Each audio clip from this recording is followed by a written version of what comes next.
Yeah. Ronnie-Ward from the Ditmas Park section of the Flatbush neighborhood, the borough of Brooklyn, the county of Kings, the city of New York, the state of New York, United States. Well, I just posted up a video to my YouTube channel. I did, where NBC did a 20-minute interview of the foreign minister of our enemy, Iran. We are at war. So it's now 10:15 p.m. Eastern Standard Time. And this is a broadcast of PBS, public broadcasting. It's a not-for-profit. They don't report news. They report news, but not for a profit. So in here, they actually are going to show a part of the interview where Mr. Lamas of NBC was interviewing our enemy, the foreign minister of our enemy, Iran. We are at war. The purpose of PBS covering this little piece is to document the fact that NBC is traitorous against the United States. That's why they show it. They are not condoning NBC, ABC, and CBS and the other media outlets. They're not.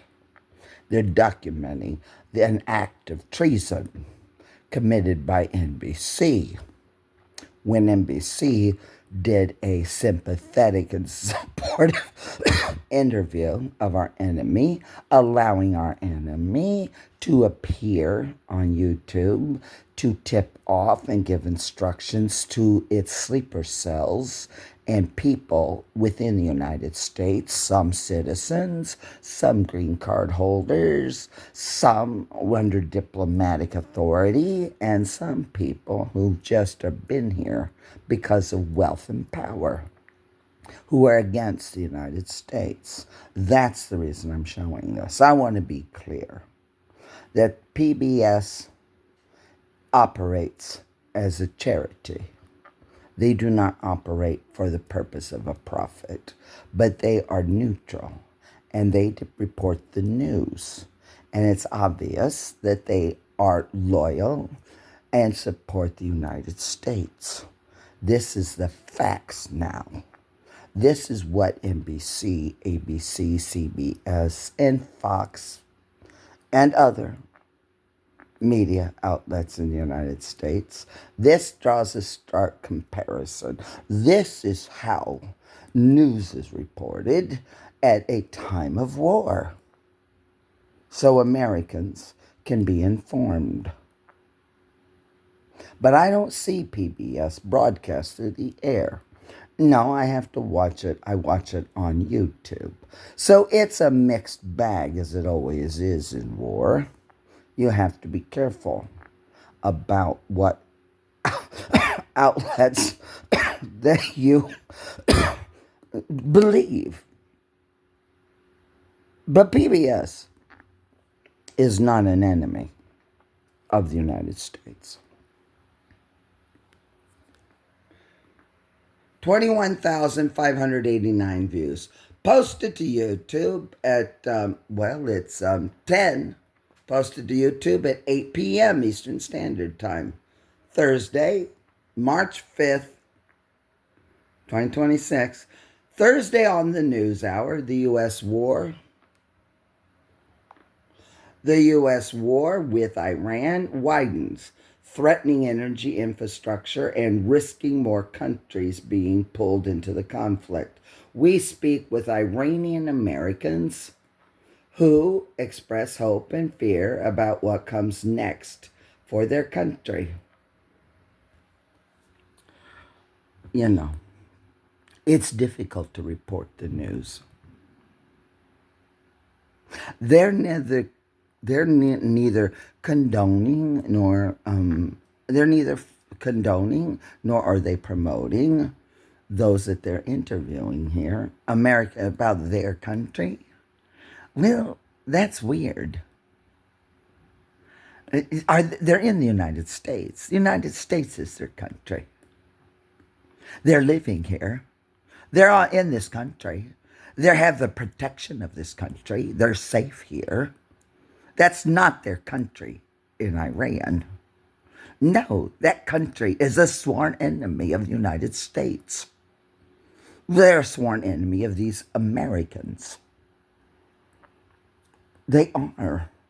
Well, then let these Americans go to their country then. They have to make a choice. Where are they going to be loyal? If they're Americans, they have to be loyal to the nation. They cannot be here and just dreaming of going somewhere else. And that's very suspicious. But they're at least reporting on it.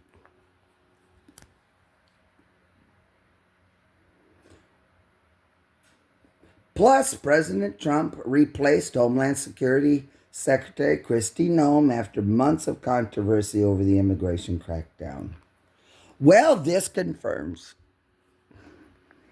the call by some members of Congress that the Homeland Security Secretary be dismissed or impeached. Well, President Trump has responded. He has.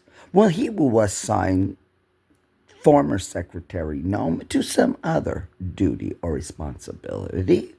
Fine. That's up to the president to arrange the members of his cabinet. Just because she steps down as the Secretary of Homeland Security does not mean that she will cease being a patriot. It's up to the prerogative of the president to arrange his cabinet and his war cabinet. We are at war. It's President Trump's and his war cabinet now. The entire executive branch of the government, all executive authority of the United States exists for one purpose: to perpetrate war against our enemy, Iran, and to support our special partner, Israel, and our allied friends of the Gulf. All executive authority, the entirety of the executive branch of government of the United States has a singular purpose and focus: to protect the homeland and to persecute and propagate war against our enemy and our frenemy, so-called friend-enemy, our frenemy, state nations that are against us. It'll be shocking when it comes out.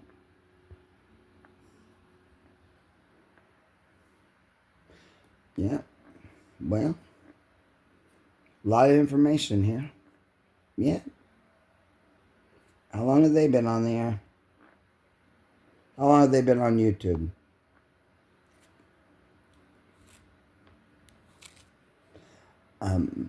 November 30th, 2009.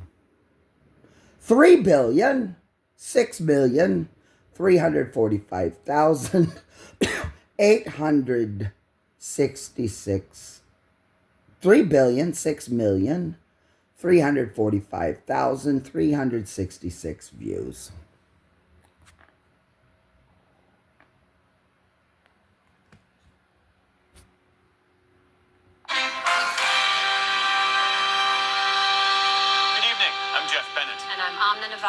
On the NewsHour tonight, Professionalism. with Iran widens, threatening energy Unclassified. infrastructure and risking more countries being pulled into the conflict. We speak with Iranian Americans who express hope and fear about what comes next. I'm really concerned for the future of Iran politically. Also, on a personal level, I'm very concerned for my family and friends. And President Trump replaces Homeland Security Secretary Kristi Noem after months of controversy over the immigration crackdown. Remember, during the administration of our government, headed by Joseph Biden, millions and millions of people rushed into this country. There's no question that there were terrorists, combatants, unknown persons. It was an invasion of our country. During the administration of our government of the United States, headed up by President Joe Biden and his cabinet and his executive authority and the entire executive administration existed for one purpose: to allow an invasion of the United States for whatever the reason. I would expect that just as there was a January 6th committee of Congress, that there will be a full and complete inquiry as to the actions of President Biden and his administration of our government of this nation, to be held accountable, not by Congress, by some other means. A tribunal established by the President, Donald John Trump, by executive order. A tribunal. That's correct.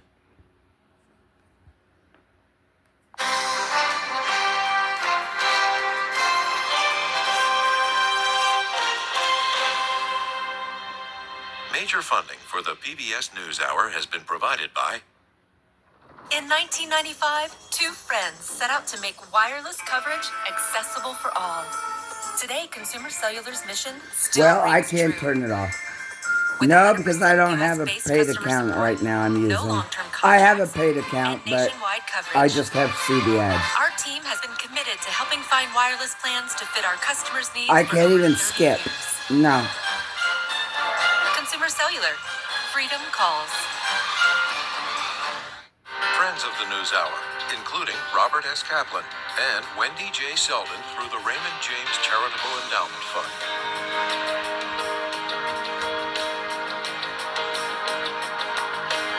Carnegie Corporation of New York, working to reduce political polarization through philanthropic support for education, democracy, and peace. More information at carnegie.org. And with the ongoing support of these individuals and institutions. Significant support, wide from a variety of individuals and institutions that are all charitable. Wide-based, This program a diversity is of possible by the support. contributions to your PBS station from viewers like you. Thank you. PBS does not use federal funds.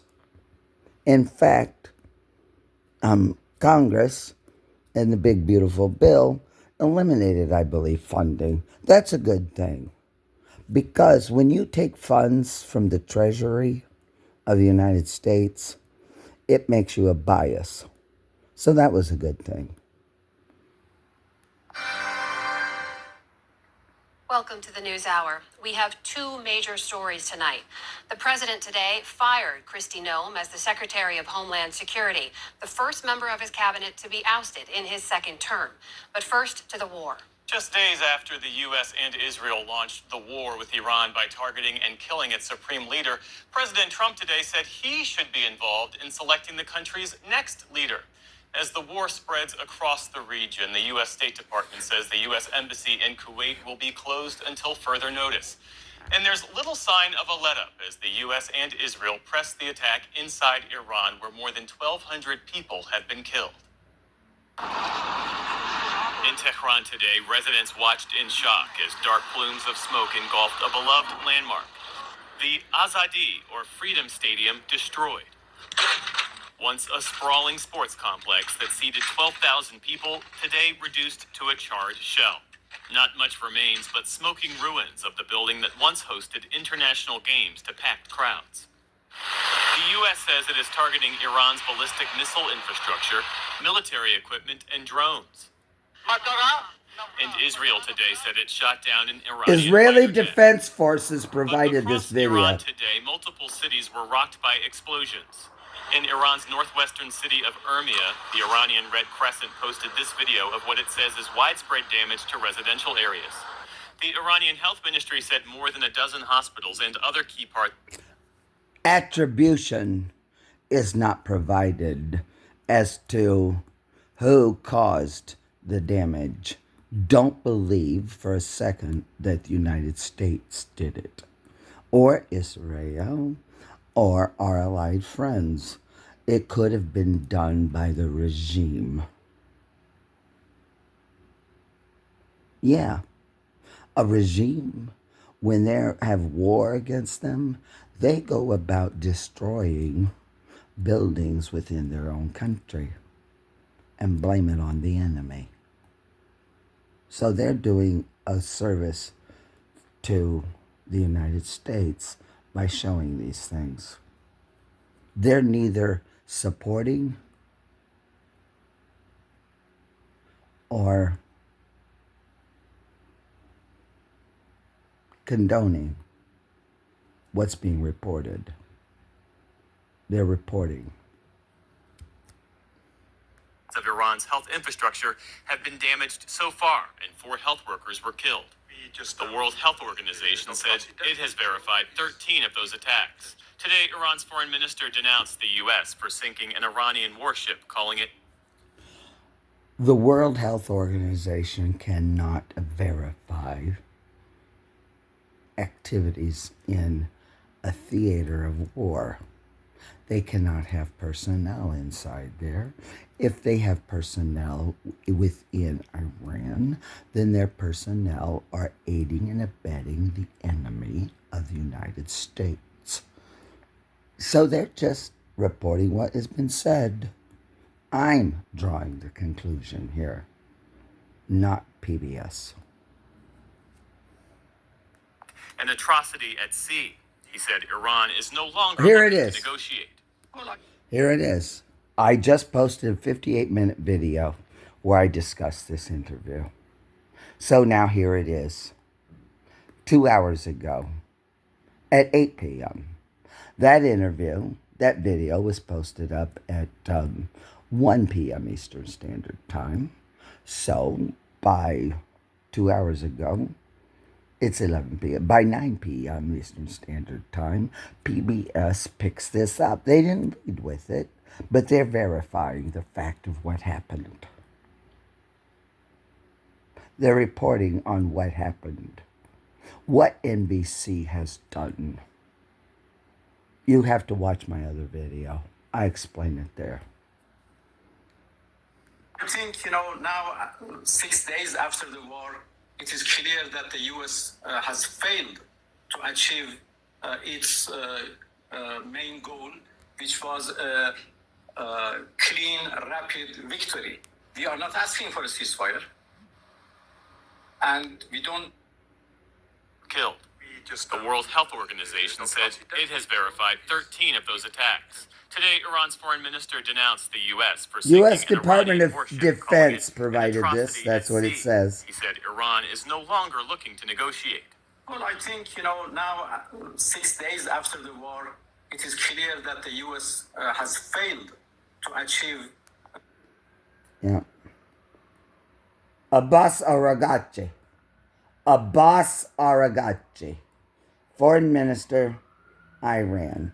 You notice, PBS is careful here. They only select the portion of not where the reporter, Mr. Lamas, is speaking, only the words of our enemy.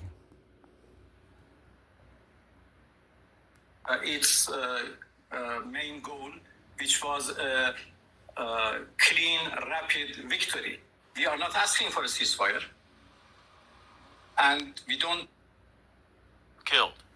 The World Health Organization said it has verified 13 of those attacks. Today, Iran's foreign minister denounced the U.S. for sinking an Iranian warship, calling it an atrocity at sea. He said Iran is no longer looking to negotiate. Iran's foreign minister reacts to ongoing war with United States. Well, I think, now 6 days after the war, it is clear that the U.S. Has failed to achieve its main goal, which was a clean, rapid victory. We are not asking for a ceasefire. And we don't see any reason why we should negotiate. Exclusive interview. When we negotiated with them twice, and meaning NBC had an exclusive. The only media to have access.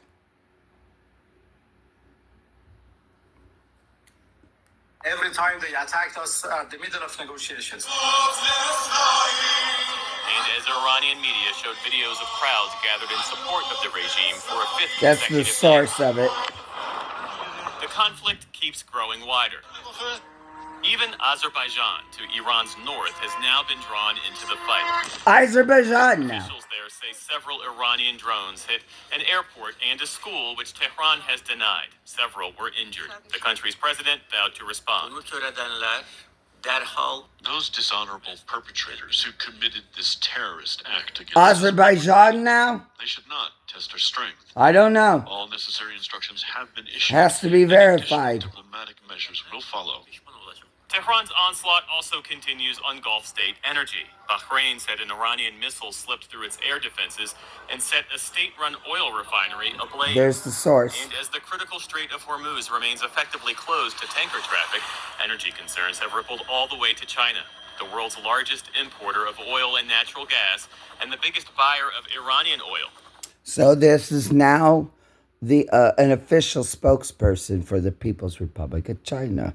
They're just showing it. They're neither supporting nor they're not condoning nor are they condemning anything. They express no opinion here. In PBS, they're just letting people who can see this. I can see it on YouTube. I cannot see it through the air. I do not have cable. Beijing said today its government dispatched a Middle East envoy with the hope of starting talks. China believes that war and force cannot fundamentally solve problems. Dialogue and negotiation are the right path. But dialogue... I'm just going to point out, in the history of the United States and the People's Republic of China and the Russian Federation and the USSR and Imperial Germany, the United States has never had a state of war, ever, between the United States or the People's Republic of China or the Russian Federation. And neither has the Russian Federation ever have been at war with the People's Republic of China. We are the only three nations in the world that have never been at war or had been enemies of one another. So I don't know why people in the United States and people in Europe and people in other places want to say Russia's the enemy and China's the enemy. Well, it might be their enemy. They're not an enemy of the United States. We've never been at war, ever. That's suspicious. Remains elusive. On the streets of the Lebanese capital, Beirut, more buildings toppled from Israeli airstrikes. At least 100 people have been killed. Israel says it's targeting Hezbollah command centers. Traffic snarled today as residents rushed to flee after Israel told people to evacuate the city's southern suburbs, a Hezbollah stronghold. Israeli officials say it's too soon for diplomacy. Among them, the country's far-right finance minister, who said Beirut would soon look like a war-ravaged Gaza. You wanted to bring hell on us. You brought hell on yourselves. Dahia will look like Khan Yunis. For his part, President Donald... Who are they reporting on? Strait of Hormuz remains effectively closed to tanker traffic. Energy concerns have rippled all the way to China, the world's largest importer of oil and natural gas, and the biggest buyer of Iranian oil. Beijing said today its government dispatched a Middle East envoy with the hope of starting talks. China believes that war and force Mao cannot fundamentally Ning, solve problems. Chinese Foreign Dialogue Ministry and negotiation are the right spokesperson. path. But dialogue remains elusive. On the streets of the Lebanese capital, Beirut, more buildings toppled from Israeli airstrikes. At least 100 people have been killed. Israel says it's targeting Hezbollah command centers. Traffic snarled today as residents rushed to flee after Israel told people to evacuate the city's southern suburbs, a Hezbollah stronghold. Israeli officials say it's too soon for diplomacy. Among them, the country's far-right finance minister, who said Beirut would soon look like a war-ravaged Gaza. You wanted to bring hell on us. You brought hell. Israel Finance Minister Bezalel Smotrich. He is part of the government, the administration of Benjamin Netanyahu. Yeah, our special partner, Israel. This says that he is part of the government, part of the administration. I don't know. That's the source. Yeah. Well, that's not a government source. But I don't know. Israel is our special partner. That's all I know. I don't know who is or is not part of the administration of the government of Israel. Well, PBS is just making information available. On yourselves. Dahya will look like Khan Yunis. For his part, President Donald Trump today looked beyond the war, telling Axios that he needs to be personally involved in the selection of Iran's next leader. He said the current likely successor, the late Supreme Leader's son, Mojtaba Khamenei, would be unacceptable. In a separate interview with Reuters, Mr. Trump encouraged the Iranian Kurds, trained by the CIA, to fill the vacuum. I'd be all for it. If they're going to do that, that's good. That's as the Pentagon also released the names of the 2 remaining U.S. soldiers killed this past weekend. Major Jeffrey O'Brien, Chief Foreign Officer Robert 45-year-old Marzan. Major Jeffrey O'Brien of Iowa and 54-year-old Chief Warrant Officer Robert Marzan of California. Their remains and the remains of 4 other American service members killed in action will soon be returned to U.S. soil. Through The Dover largest U.S. military base in the Air Middle Force East Base. is in the small Gulf nation of Qatar. And joining us from its capital, Doha, is special correspondent Layla Milana Allen. Layla, it's good to see you. So you're in the Gulf right now. Based on your reporting, how are these attacks affecting countries across the region? are allied. We've come here just as many people. How are they affect the attacks, regardless of the source, affecting our allied friends in the Gulf? People are thinking about leaving as this conflict escalates. This has been unprecedented for the Gulf Leela nations. Hundreds of Molana cruise Allen, ballistic missiles of drones special have been launched correspondent, at these countries. Doha, On the first day of the Qatar. conflict, nearly as many were fired at the UAE as were fired at Israel, That's the the country source. that was attacking Iran. The calculations seem to have Instagram. been that maybe the UAE is the most able to ask the United States to stop. Now, at the moment, the missile defense systems here are doing a pretty good job of taking down those missiles. The drones are trickier, but the Correspondent Layla Milana Allen. Layla, it's good to see you. So you're in the Gulf right now. Based on your reporting, how are these attacks affecting countries Listen to across the what region? she says. We've come here just as many people are thinking about leaving as this conflict escalates. This has been unprecedented for the Gulf nations. Hundreds of cruise and ballistic missiles, of drones have been launched at these countries by Iran. On the first day of the conflict, nearly as many were fired at the UAE as were fired at Israel, the country that was attacking Iran. The calculation seems to have been that maybe the UAE is the most able to ask the United States to stop. Now, at the moment, the missile defense systems here are doing a pretty good job of This is her personal opinion. It appeared on Instagram. She's not attached to an official news organization.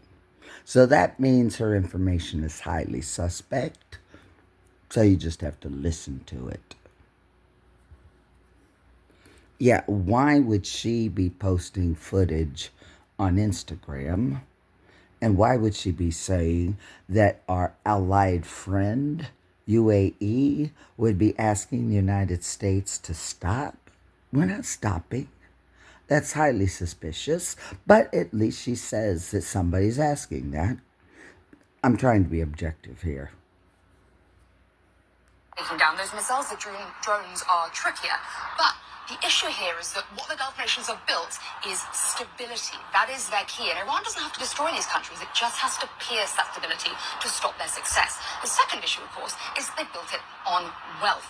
Now, already with those missile defense systems spending huge amounts of money, but also attacks on tourism, on hotels, on airports, and the Look at it, three of emptied the out. largest traffic airports in the world for almost a week now in the Gulf at a cost of over $1 billion. Now, the initial reaction, of course, is anger at Iran. Yesterday, Iran's foreign minister called the Qatari foreign minister saying that we are not attacking the Gulf, we're just attacking the American presence there. The Qatari foreign minister responded that was completely untrue. They're dragging the Gulf into a war that is not their own.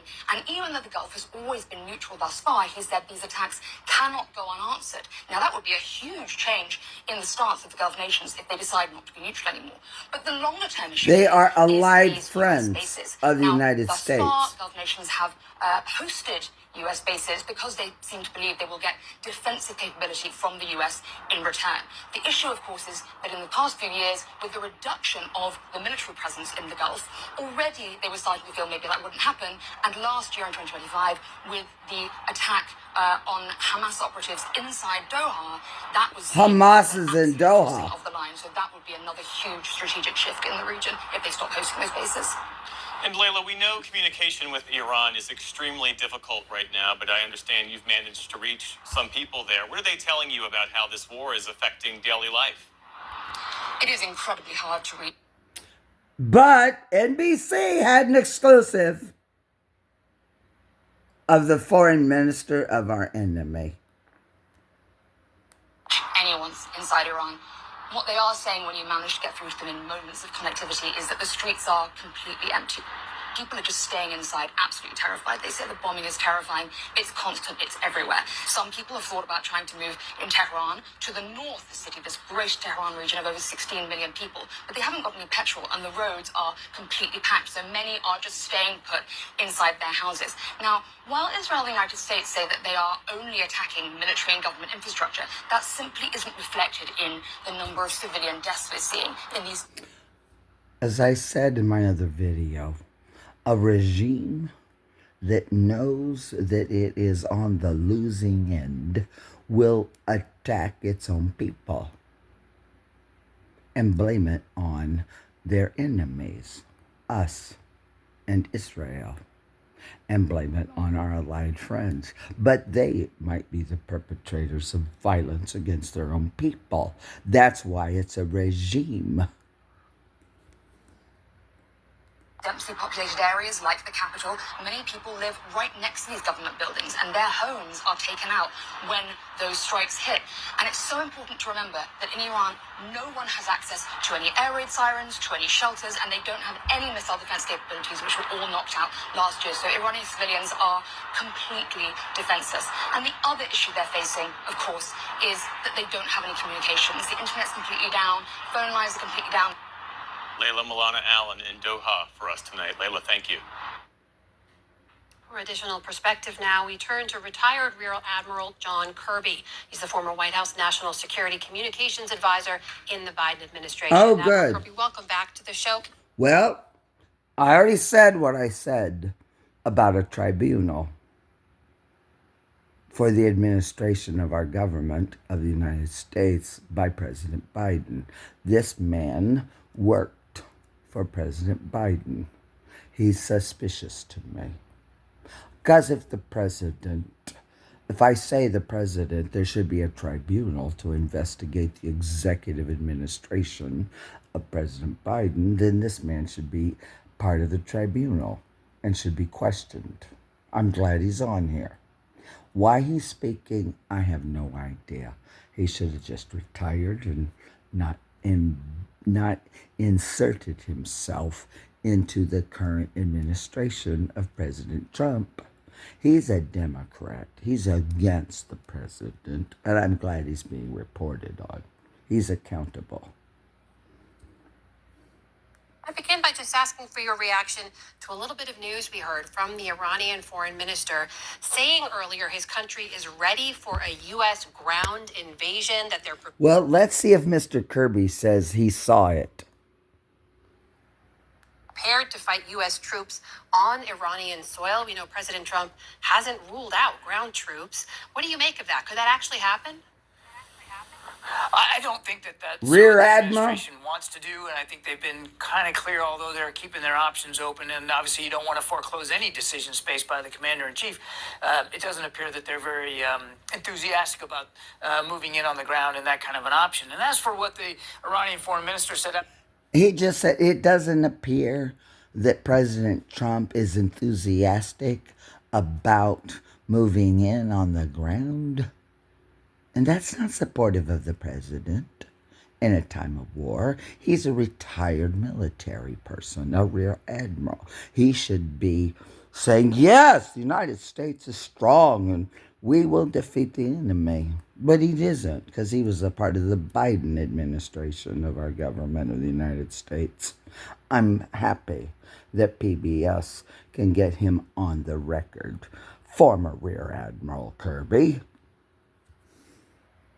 I mean, that's the kind of bluster you would expect to hear out of these guys to intimidate or to bolster their own sense of morale and perhaps point to their readiness to fight a ground invasion. But I really don't see that right now as a strong option, and it certainly doesn't seem to be something that the Trump administration is really leaning towards in with any great energy. What about what we've heard from President What a Trump in that criticism. he would back Kurdish During militias war. if they launched an offensive inside Iran?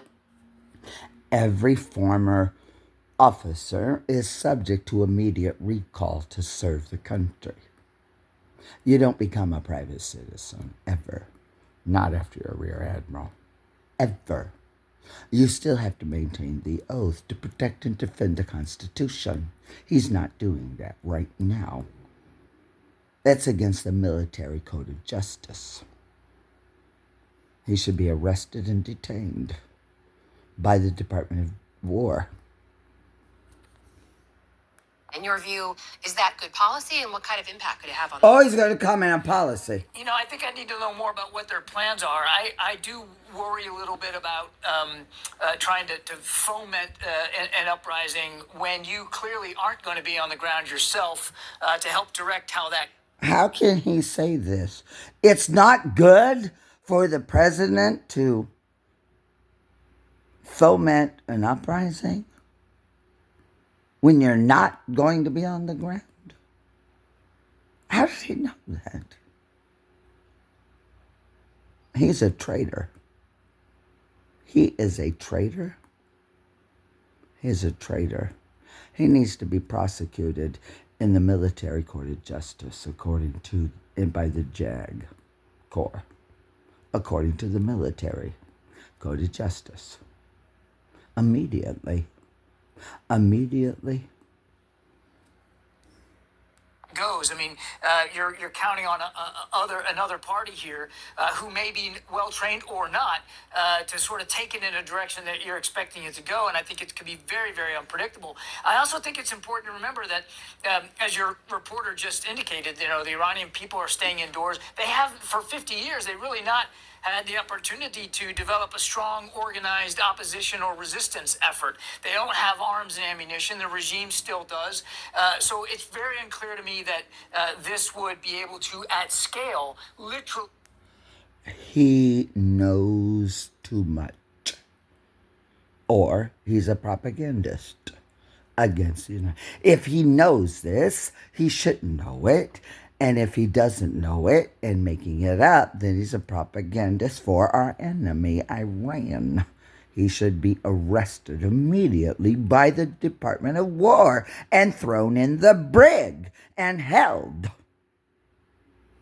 as a traitor who violated his oath to protect and defend the Constitution. You cannot be a rear admiral and retire and be a private citizen anymore to do what you want. Especially not against the United States. Yeah, look at him. Guilty looking. Look how guilty he looks. Foment an uprising that could topple the regime. But again, I think, it's only been an idea floated here today. We don't have a whole lot of more information about it to really judge it. But We don't have in terms information. of, the additional violence it could visit upon the Iranian people who are defenseless right now. If you take a step back and look sort of a broader picture at this war, the way it's been carried out so far, we have seen an evolving explanation from the administration about why it's being carried out, about why now it was begun as well. And part of it's... Well, the president and the secretary of war and the chairman of the Joint Chief of Staffs do never talk about why they're doing it. No, not why. Good question to ask Trader Kirby. Why, Kirby? He's going to reveal his treasonous motivations. Around the idea that Iran is weaker now than it has ever been, and that this prevents a nuclear-armed hostile regime in Iran. In your view, is that worth it? In your opinion? I think, first of all, I'm not shedding any tears about the loss of the supreme leader or the pressure that the regime is under. I get behind nobody in my hatred of what the regime has done in the region and to the Iranian people. I get behind no one. It is unclear because I get behind no one, even the United States. I don't support anybody, he says. Not even the United States. Messaging on this has been sort of all over the place. It's really unclear to know. Criticizing the president. The fact that this was something that Traitor. really did present the kind of imminent nature of a threat that Traitor. he responded to as quickly and Traitor. as Traitorous I think dog. We need to have more information before the American people can really make a judgment about that. And while it's good to see the Pentagon out there doing briefings, and Secretary Rubio on Capitol Hill talking to the press, I think there's an awful lot more transparency that the administration really should come forward with here to the American people to kind of answer exactly those questions. If it does result in regime change, though, He's fomenting the people in the United States to rise up and protest against the administration of the president. He's sowing seeds of division within the United States. He is an enemy within. to a regime that has been hostile to the U.S., hostile to U.S. allies. Is that worth it? I mean, if President Biden had a chance to assassinate the Ayatollah, would he have taken it when in office? Let me put it this way. If, as a result of all this, a government can be formed in Tehran that is... She specifically asked for him to state what the position of the administration was that he was a part of, and he defers. He sidesteps it. The traitor's dog, John Kirby. Responsive to the needs of the Iranian people, a government that they have a vote, that they have a voice, that they get... We cannot be responsive to the needs of people in a country, Iran, that is against the United States. All the people of that country are against the United States by definition.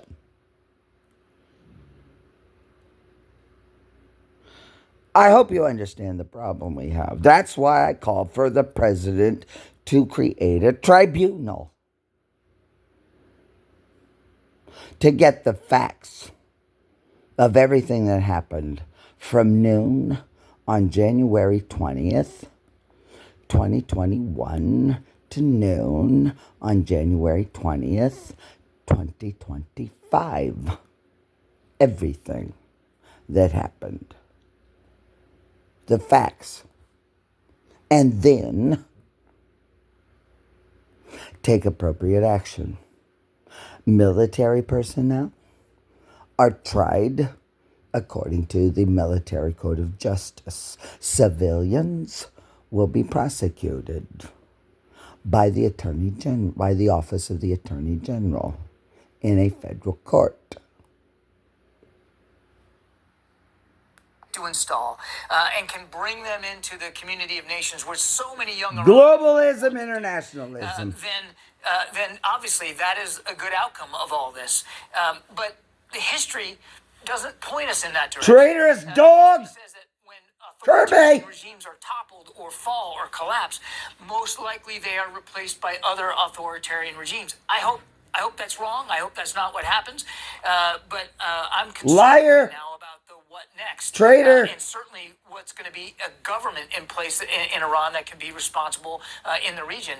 And right now, I just don't see any signs that there's been enough of a strategic thinking and long-term thinking about exactly what comes next. Well, there's lots of talk today. This is a constant theme since Saturday of the media, the for-profit media here in the United States, the for-profit corporations that control the media. Same line of questioning.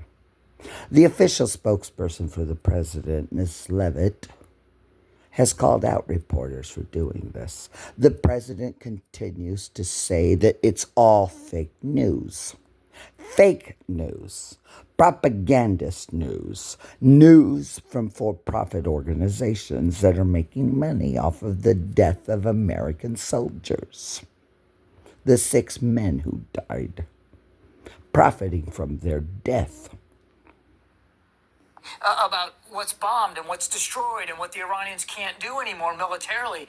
But I don't think we're hearing enough about what is in their future and what can be done to make Iran a more peaceful nation and, again, one that's responsive to the Iranian people. As part of that administration talk about this war, as you mentioned it there, we've heard from the Secretary of Defense talking about the U.S. sending death and destruction from the sky. We've seen him accuse the media of wanting to make the president look bad when we report on U.S. soldiers who are being killed. As someone who was responsible during your time there in the Good question. for managing the He's on the record. with the public, what do you make of how this administration This is evidence to be submitted at the tribunal. Well, you know, when No, the Military Code of Justice.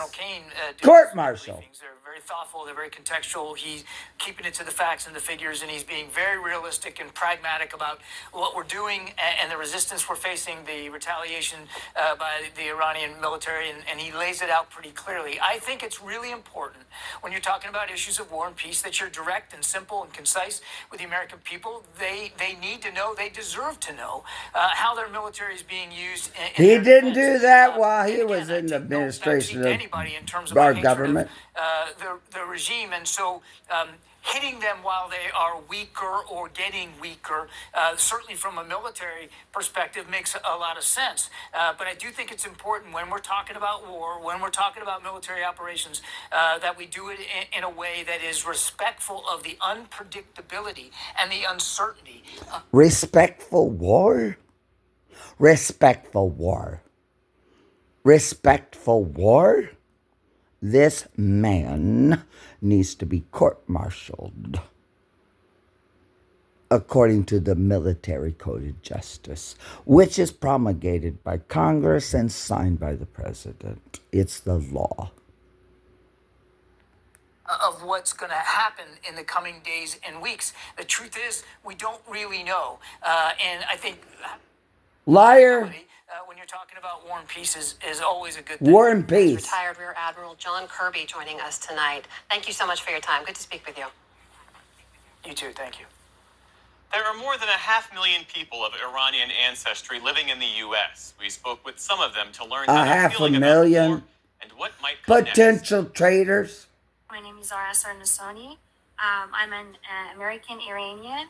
I moved to U.S. 14 years ago to pursue my PhD. I grew up in Iran my entire life, but they're neither condoning or condemning this, but she's on the record. Because of the government. My name is Hamid Kashani. I came from Iran in 1973 following graduating from high school to attend higher educations in the United States. Higher education. I am Reza Ibrahimi. I'm 37 years old. I came to the United States on the age of 27 in 2015. I'm a volunteer firefighter. I'm a member of the Shimla Union. I'm a U.S. citizen. My name is Kosar Gohari. I was born in 1979 at the height of revolution. Parents were students here in the U.S. I was 8 months when they decided to go back to Iran. I grew up in Iran, and in 2003, after graduating from undergrad, I moved to the U.S., and ever since I've been living in the state of Maryland. My name is... She probably graduated in the United States. We have been infiltrated by individuals who have no loyalty to our country, but they have benefited from the United States educational system. And now they are potential enemies of the United States, the enemy within. I'm glad it's being documented. You don't have to agree with what I'm saying. PBS is neither condoning nor condemning this. I'm providing the commentary, my opinion. I'm saying, if you want to know the motivation for Roosevelt, for FDR during World War II, why citizens or people in the United States of certain ancestral backgrounds or who are identified with certain nations, why they were put in holding camps. This is why we cannot have people like this within our country that are a threat to our national security within the borders of our country. They need to be quarantined and held separate from the rest of the population. This is really important. And I hope now you can understand why it was during the World War II period that Franklin Delano Roosevelt took the actions that he did. So many people who know nothing criticize that and say that Roosevelt was racist and anti. No, it's revisionist history. You shouldn't be on social media now criticizing those things because you don't know what you're talking about. You're propagandist. You're tools of our enemy within the country. Ali Tarokh, and I arrived here 13 years ago as a refugee through the U.S. Refugee Admission Program from Iran. My name is Betty Amamian. I came to the United States in 1982. Look how successful they are. I left Iran in 1978. It is very difficult to watch, especially for us in the diaspora, because we're not there, we're not in the forefront. We're praying that the men and women of Iran who are opposing this regime get their country back. And at the same time, we just take it day by day and glue to the news channels and social media outlets. Wait a minute. Her name's up there. Following graduating from high school to attend higher educations in the United States. I am Reza Ibrahimi. I'm 37 years old. I came to the United States on the age of 27 in 2015. Oh. I'm a volunteer firefighter. I'm a member of the Shimla Union. I'm Union. My name is Kosar Gohari. I was born in 1979 at the height of revolution. Parents were students here. She's in the proud US. of it. I was 8 months when they decided to go back to Iran. I grew up in Iran, and in 2003, after graduating from undergrad, I moved to the U.S., and ever since I've been living in the state of Maryland. My name is Ali Tarokh. Look how successful they are. I arrived here 13 years ago as have jobs, education, probably for free. From Iran. My name is Betty Amamian. I came to the United States in 1982. I left Iran in 1978. It is very difficult. She left Iran in 78, but came to the United States in 82. Where was she? especially for us in the diaspora, because Praying for people in Iran, not the United States or the death of our soldiers. who are opposing this regime get their country back. And at the same time, we just take it day by day and glued to Betty the news channels, Imanian, social Iranian media. I American. woke up Saturday morning. I woke up to the news. Zara Asar First, because it Nosoni, was shocking. Iranian American. But then we heard the news that the Supreme Leader was targeted and was killed. That was the start to feel for us. It was like exhale of like, okay, there's finally some justice. She's mourning the loss of her Supreme Ayatollah. It's just, this is why Roosevelt did what he did, to quarantine individuals that make public comments like this. It's notorious now because it's PBS. This is known. The president's very busy, okay? But I'm documenting it. I'm a citizen here. I am going to make sure that this information gets out to the president, so that the president has information from a citizen who believes in the United States, who believes in truth, freedom, justice, and liberty. I have to take my time. It's dangerous in the United States, and it's not easy to be in contact because can't buy access with money. It's not easy to contact the administration of our government. I've tried to contact Congress. That didn't work out so good. I have videos about it, okay? I'm on the record. I know, again, that the grievances were very, very valid, very legitimate. I don't Kausar see Gohari. bringing any betterment of life to Iranian people. So with worry and sadness and anxiety, I watched the Sadness for and I'm really Iranians, concerned for the future of enemies of ours politically, within the country, but within their also on a country over personal there, level, I'm very and our concerned for country my here, family and enemies friends. here in I'm our hoping for a country, ceasefire and their soon, countries. You see what I'm because saying? this war won't benefit anybody, any parties involved.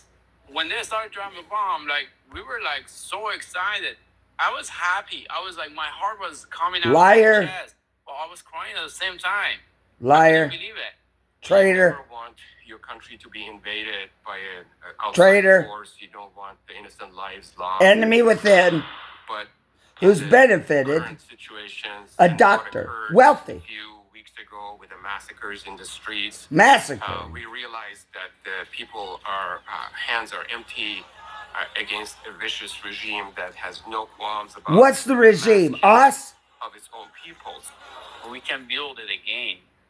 The damage regime done to Iran is more than... He's loyal to our enemy, dreaming of going back and being part of something there. Maybe he's there now, I don't know. And whatever the bomb gonna do it. On Sunday we had to go to rally. I was excited to talk to people. It is very important for every single Iranians. We always talk about it. Show Americans who we are. Show Americans. We want to be seen. We want to be heard. I mean, it's chaos. Just seeing those pictures of these schoolgirls killed in Mina. Same message. They became very impactful in terms of making diaspora understand Propagandist what the impact within of our military country. intervention would be. Within our country. Political activist, and in 2009, after the election, I was arrested. I was in solitary confinement for 4 months. Here in the United States? Prison for 2 years. Or I where? like the regime. I want them to go, but I learned it's very important how to make changes. Okay, I am against any foreign intervention. It's very hard. He's against the United States.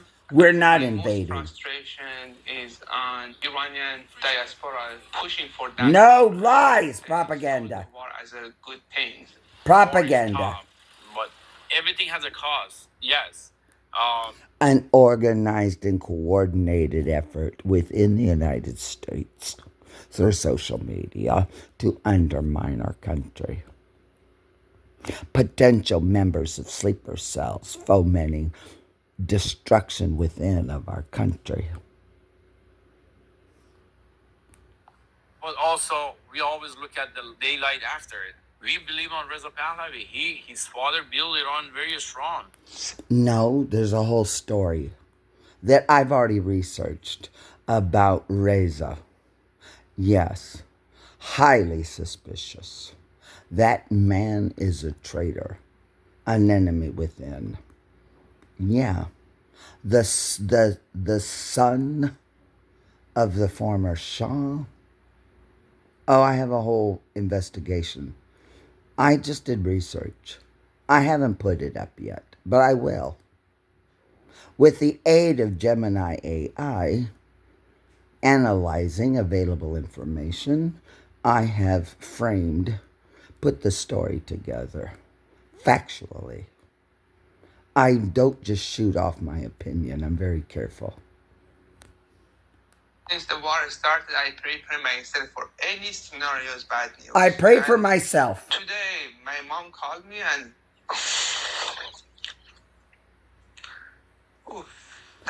he's crying for his mother. They are ready to be killed. Okay, and this is the reality. An actor. Witness the result of the invasion of Iraq, for example, and we saw the aftermath. I appreciate PBS and doing this. What's happened in Afghanistan. Who knows where they are? So we are definitely worried about the outcome in Iran. Living in these moments, it's really scary because, again, I was born in Iran. I grew up in Iran.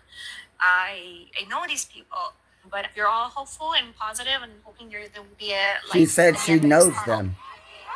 Since its joint attack with the U.S. on Saturday, Israel has faced a wave of missile attacks from Iran and has also come under fire from Iranian proxy Hezbollah in Lebanon. Producer Carl Bostic spoke with Israelis in Tel Aviv today, and Nick Schifrin brings us their stories. Today in Tel Aviv, Shaka Ze'evi and her daughter's neighborhood park is no longer a safe haven. Just behind them, their apartment, windows blackened and gutted by an Iranian missile. Our house got hit, to the windows in the kids' room fell. Today is the first day that she and 1.5-year-old Gaia have returned since last weekend's attack. So she hugged her daughter just a little tighter. It's really sad. Really sad. Israel has ordered all people to evacuate Lebanon. Why is she still there?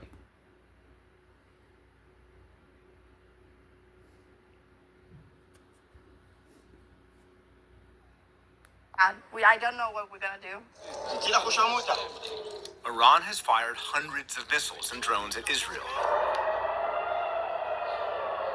The deadly fireworks and the sirens are constant. It's the same storyline as what's going on in Ukraine. The same. It's the same, except with Ukraine, Russia is evil and Zelensky is good. Same story. Same storyline. Yeah. That's suspicious. This is not about Ukraine right now, but I have videos about this. I was sitting at my desk on February 22nd, 2022, when the conflict was first reported via social media. I was sitting at my desk on October 7th, 2023, when the massacre in Gaza was first reported on social media. I've witnessed all of it. I lived here on March 8th, 2020, when the pandemic began. I was a graduate student at Columbia University, its School of Religion and Theology, Union Theological Seminary. I was living in graduate housing at the International House at Claremont and 122nd Street. When I got a text message from the president of Union Theological Seminary saying, well, it's Sunday. You've got the whole week off from classes coming up, and then next week's your spring break because COVID has arrived. And we're closing down the campus. I was on my own to make all my own arrangements for housing, which I did. And I've never left. I'm still here in Brooklyn now. Toddlers understand and inherit their parents' fear. So Zevi... Nick Schifrin is saying that little children have a permanent memory of violence. Well, they're not being subjected to violence here. They're having a little stroll. Yeah, Nick Schifrin, I don't know who he is. I do know who he is, but they're not showing his face. Yeah, this report here now of Nick, not good. Tried to turn her daughter's frown upside down. So every time there is a siren going on, she would start repeating it. Wee, wee, wee, wee. We're trying to do it at home with smiles and musical kind of way, so she won't be scared. So we would run to the shelter laughing and singing, trying to make it more not as scary. Gaia, at 1.5 years old, knows when it's time to go to the shelter. 1.5. Filled with broken windows. You can't be 1.5 years old and know to go to a shelter. Come on. Come on. Why is Nick Schifrin putting this out? Well, PBS is just saying he's reporting. They're holding him accountable, is what they're doing. They're neither condoning nor condemning what Nick Schifrin is doing. No, he's on the record. Some cleaned up by 18-year-old Israeli-American Ron Shifroni. He's a volunteer who delayed college in the States after growing up here in Israel. We kind of grew up on this mentality in Israel where we always got to help each other no matter what happens, and we're ready for every scenario. I have a video where I met a person, as a young man from Israel, when I was in Williamsburg. I've already put it up. This is not, I have a direct point of comparison, okay? He was happy to serve in the IDF mandatory and was thinking about maybe coming here. Later, I spoke to him. I made a video about it. This is not that. I have a direct point of comparison. Whether it's a rocket or October 7th, we're just, all we grow up is the values of going and helping out each other. He cleans up inside people's damaged apartments. He wants to serve in the military, but didn't think he'd end up in the middle of war in the country of his birth. It's really devastating that, it's my home country. No, gosh, no. I want to live in peace. But Israel is not at peace, and for every damaged house is a displaced family. Nick Schifrin. Trying to turn a hotel into a makeshift home. No. Roth greets her grandmother, Dorica Israeli. They don't live in hotels. 84-year-old Israeli is older than the state of Israel, but she knows this is a different type of war. Here the wars don't end, and this war... This is the voices of people who are against Israel in the United States and in Israel. The voices of people who are against Israel. Well, we know there's been a wave of, quote, anti-Semitism, but I'm not going to get into anti-Semitism. No, the voices of people, individuals who are against Israel. They're not anti-Semitic. is a bit harder than the previous ones. Roth has translated for PBS NewsHour and was translating for her grandmother when interrupted by this city's shattering soundtrack. We have no idea where they are. This is their routine, made normal since October the 7th. This is not how this works. To a nearby shelter No. and to an uncertain future. We don't know where they are. I don't know where they are. Sirens are all too routine outside Sheba Hospital. I don't know where they are. Nick Schifrin is... I don't know what he's doing. His face isn't on here. And in these times of war, this passageway doesn't only lead to a shelter, because 3 stories down through reinforced doors... This could be inside the United States. It could be in New York. And 3 operating rooms, and has operated almost constantly since last summer's war with Iran. Almost all the activity of Sheba and other hospitals went We don't know. underground due to the different ammunition that we are... We don't know. Dr. Yoel Har-Evan, Sheba Medical Center? I don't know. I have no idea. It doesn't look like a medical center to me. It could be in New York City. I don't know where it is. Nick doesn't say. There's no verification here. This is not reporting news now. Well, PBS has its own reasons. PBS is neither condoning nor condemning Nick Schifrin. They're just saying this is Nick Schifrin. And it is. I know his voice. Well, Nick Schifrin is on the record, and so are all these other people. Highly suspicious. They should be investigated by the Department of Justice. Nick Schifrin should. Getting from Iran. Dr. Yoel Har-Evan is a vice president at this hospital with thousands of visitors every day and staff that must there is no and find their own moments of peace. That's a Muslim. Time to play. We need to be ready within a few hours and start moving our patients from the upper floors to the basements. That shift also apparent in Dizengoff, the city's largest mall, where behind the reinforced door, 4 floors down, is now the city's largest shelter. 4,000 people rushed. Boy, that's staged. 12-year-old Eden, 10-year-old Lev, and their father, Jeffrey Lubota. That's staged. You actually live not far from a bomb shelter, but it means no sleep through the night. Jeffrey, who knows where he is? Outside to the bomb shelter and it's crowded. I don't know that he's in it. I don't know where he is. We can just he could be in New York City. Sleep through the night, have space, and during the day there's a mall above us. Little shopping, little food collecting.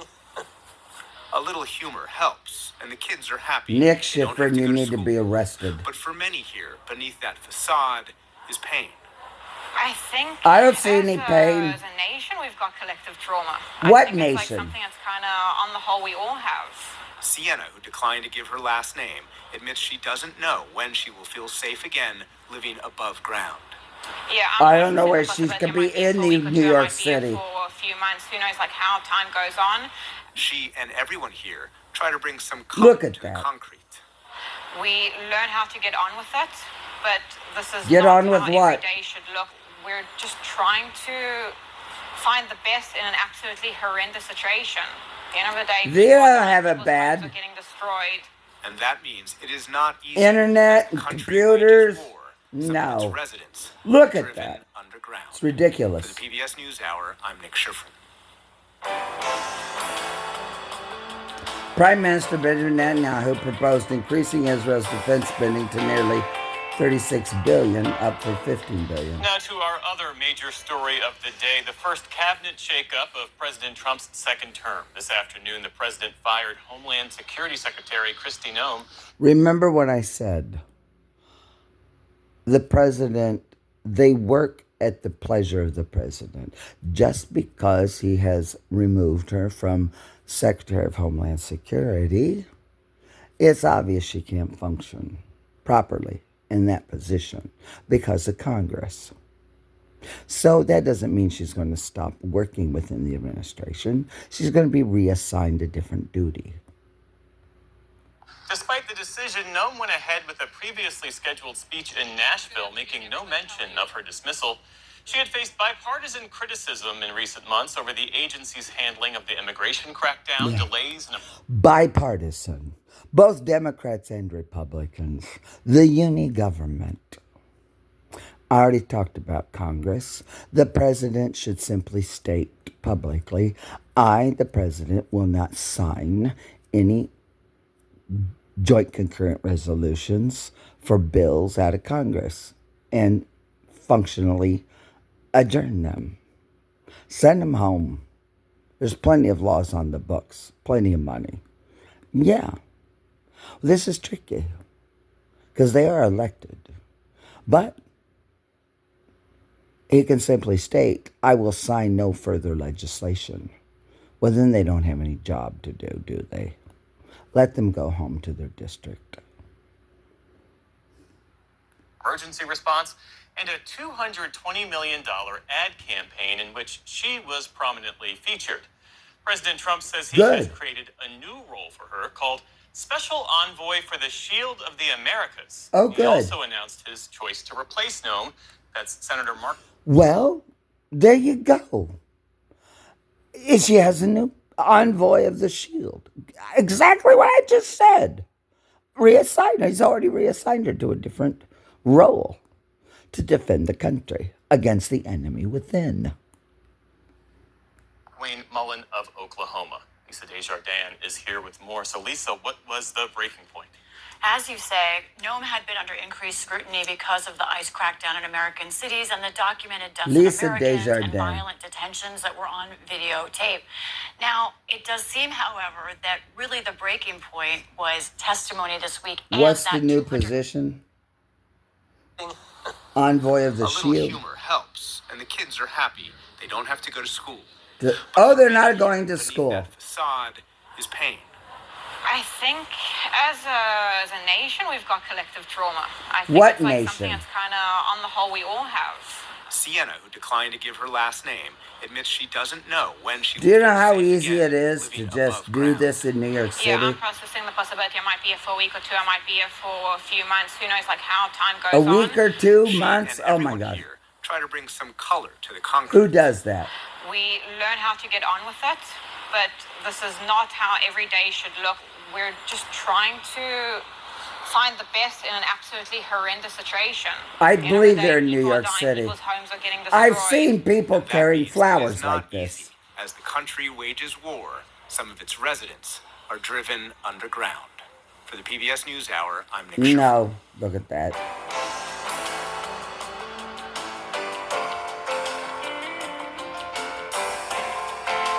Israeli Minister of Finance. Now to our other major Here we story go. of the day, the first cabinet shakeup of President Trump's second term. This afternoon, the president fired Homeland Security Secretary Kristi Noem. Despite the decision, Noem went ahead with a previously scheduled speech in Nashville, making no mention of her dismissal. She had faced bipartisan criticism in recent months over the agency's handling of the immigration crackdown, delays in emergency response, and a $220 million ad campaign in which she was prominently featured. President Trump says he has created a new role for her called Special Envoy for the Shield of the Americas. He also announced his choice to replace Noem. That's Senator Mark. Special Envoy for the Shield of the Americas. Special Envoy for the Shield of the Western Hemisphere. The Dawn Road Doctrine. Yes, it's important. Wayne Mullen of Oklahoma. Lisa Desjardins is here with more. So, Lisa, what was the breaking point? As you say, Noem had been under increased scrutiny because of the ICE crackdown in American cities and the documented deaths of Americans and violent detentions that were on videotape. Now, it does seem, however, that really the breaking point was testimony this week and that $220 million ad campaign that you mentioned, which prominently featured her. Some of our viewers have seen that footage before. And that ouster really came, especially during a key moment that I saw and our viewers saw when we reported on this, when Senator John Kennedy of Louisiana questioned her about this. The president approved ahead of time you spending $220 million running TV ads across the country in which you are featured prominently. Yes, sir. We went. Senator Kennedy is questioning her. Don't read into what he's saying or the line of questioning. No, you're not sophisticated enough to understand what's going on here. They're sitting as a court. He's questioning a witness. He's a highly skilled attorney.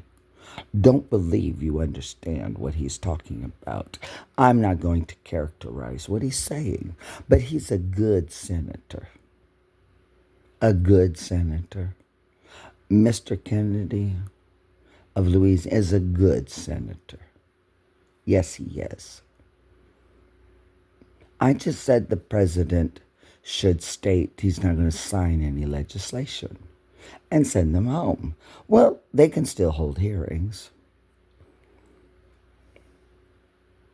I'm not talking about senators and representatives. I have another video specifically about my issues with my Congress, which I have a right to do as a citizen. Okay? Through the legal processes, did it correctly, work with OMB? Yes. He did. Yes. Senator Kennedy told me he spoke with President Trump that night, and that Trump not only denied what Kristi Noem had said, but he was sharply angry about it. So how We did don't Senator know. Mullen get to become the nominee? As I understand it, the president likes watching him on television. Right. Mullen is well liked by the president, and he has friends in the cabinet, Secretaries Rubio and Hegseth, for example, as well. He's known as loyal. He's good on television. It's seeming to the president seems to think that. But what's interesting here, Jeff, is that Senator Mullen told us today that he found out about this nomination barely a moment before we did, before the president announced it himself. He said, quote, to us, that it was a little bit of a surprise for us. He said he hadn't even had the chance to call Secretary Noem or his wife yet. He was already talking to the press, hadn't called either of them. He did praise Noem, but he said he's going to look for ways to improve. Is there always lessons to be learned? You know, listen, my wife and I, we have, over the years, we have been fortunate enough to purchase companies and grow our companies, and every day there's something you can do better. A And businessman. there's an opportunity to build off successes, and there's also opportunities to build off things that maybe didn't go quite as planned. If confirmed, Mullen would head one of the largest agencies in terms of personnel. Of course, it is also in a shutdown. There's also political stakes here. As you know, Republicans have been on a rock slide on what used to be one of their best issues, immigration. So tell us more. Yeah. Congress has not negotiated the funding for Homeland Security at a time when we have enemies within our country. We are at war. I do not approve. They should pass and fund Homeland Security. We're at war. It doesn't weaken us. No, it does not. But the fact that we have enemies within our country, some who are citizens here, some who are here because of wealth and privilege, some that are here under the shield of diplomatic immunity, some have green cards. Some are still illegal here because they got in during the Biden administration. We don't know where they are. Yeah, it's very complex inside the United States. But we're still at war. It's not stopping the president from having war and being effective. Nor is it stopping the president from having a special partnership with the state of Israel. Nor is it stopping the president from having allied friends in the Gulf. You cannot stop the United States from within or from without. It's impossible. It's an impossibility. about him and what his leadership, if confirmed, would mean for DHS. He's an interesting man. Let's take a look at his biography, first of all. Mullen is a lifelong Oklahoman. He's a businessman, owned a family plumbing business, as well as real estate and a farm, a ranch. He was elected to the House in 2012 and the Senate 10 years later. He serves on several committees. The most prominent ones are Senate Armed Services and Appropriations. Mullen is also a member of the Cherokee Nation. He has a big personality. He walks the hall. Mr. Mullen, a member of the Cherokee Nation. Really? That's weird. That's very weird. That's really weird. Yeah, what context can he be a member of the Cherokee? By what context can he be a Native American now? Native American? Part of an independent nation. Yeah, how's that possible?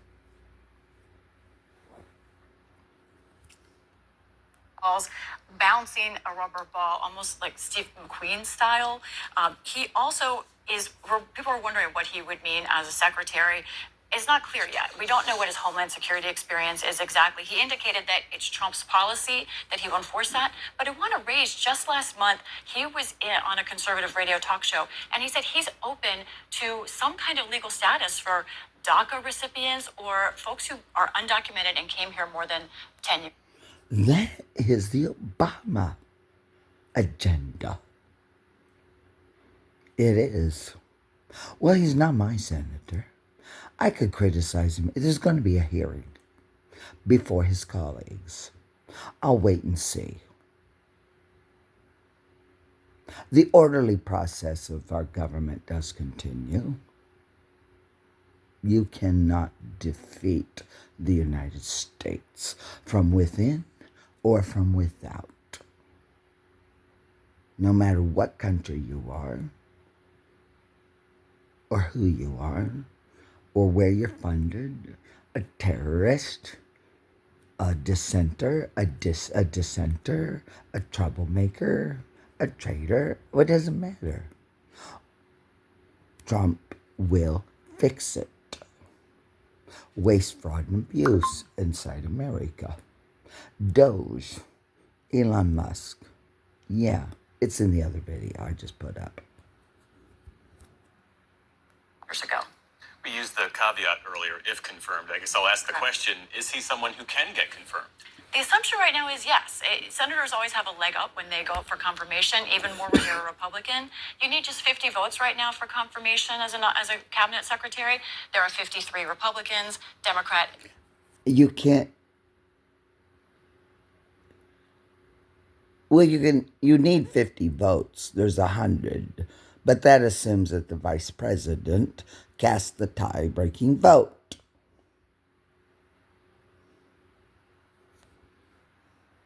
John Fetterman of Pennsylvania already says he is a yes. Now, other Democrats say they're hoping that perhaps this could help them in DHS negotiations about the shutdown, but they don't think that he will change policy. This is Trump's policy. One ace he has in his pocket, Jeff, he can vote for himself. Senators have that ability on the Senate floor. It's unusual, but it is allowed. Lisa Desjardins, our thanks to you as always. You're welcome. There were 6 different Homeland Secretaries during President Trump's first term, including 4 acting ones. In the day's other headlines, a group of more than 20 states is suing the Trump administration over its planned 15% global tariff, saying the president is overstepping his power. State governments against the United States, claiming global interests. Yeah, it's a complex inside the United States. We have a federated system here. I'm an expert on it. I've lived here my entire life. I have a doctor of jurisprudence from Washington University School of Law in St. Louis that I received in May 1990. I'm a constitutional law expert. I am. The lawsuit is led by the Democratic attorneys general from Oregon, The New York, Democrats. California, and Arizona. They argue that the president cannot, quote, sidestep the Supreme Court after the justices struck down the president's original slate of tariffs. It comes a day after a federal judge ruled that companies who paid tariffs before the Supreme Court's decision should be refunded. The Trump administration is likely to appeal that ruling.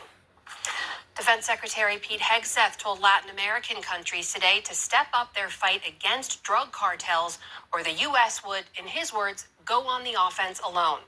Hegseth was speaking to military officials from more than a dozen governments at what the Pentagon called the first America's Counter Cartel Conference. He also said a failure to act could threaten their shared Christian heritage. His comments were echoed by Deputy White House Chief of Staff Stephen Miller, who compared the fight against cartels to past battles against Islamic extremist groups. The cartels that operate in this hemisphere are the ISIS and the Al-Qaeda of the Western Hemisphere, and should be treated just as brutally and just as ruthlessly as we treat those organizations. Today's meeting comes after months of U.S. military Unclassified. strikes on suspected drug boats in the region that have killed at least 150 people. President Trump is due to host a group of Latin American leaders for a security summit at his Florida golf club this weekend. Meanwhile, in Cuba, officials say Washington's oil blockade of the island is at least partly to blame for a widespread blackout that left millions in the dark. I have no idea what happened Musicians played on darkened or where streets they're by at. Havana's famous seawall as locals were forced to play dominoes by the glow of a rechargeable light bulb. Crews have been working It's too day bright. and night to restore power, and state media reported today just over half of Havana is back online. But for those enduring yet another outage, the frustration I have no and idea. anger are It growing. looks pretty casual to me. Dad, I'm bad. I don't have words to describe what I'm going through. He doesn't look like he's suffering too much. No, he doesn't. To step up their fight against drug cartels, or the U.S. would, in his words, go on the offense alone. Hegseth was speaking to military officials from more than a dozen governments at what the Pentagon called the first America's Counter Cartel Conference. Whether you're an enemy within the United States, without the United States, or in the Western Hemisphere, we are in control. He's Secretary of War. Well, we're still battling, right? And now he's doing this. We're very busy here.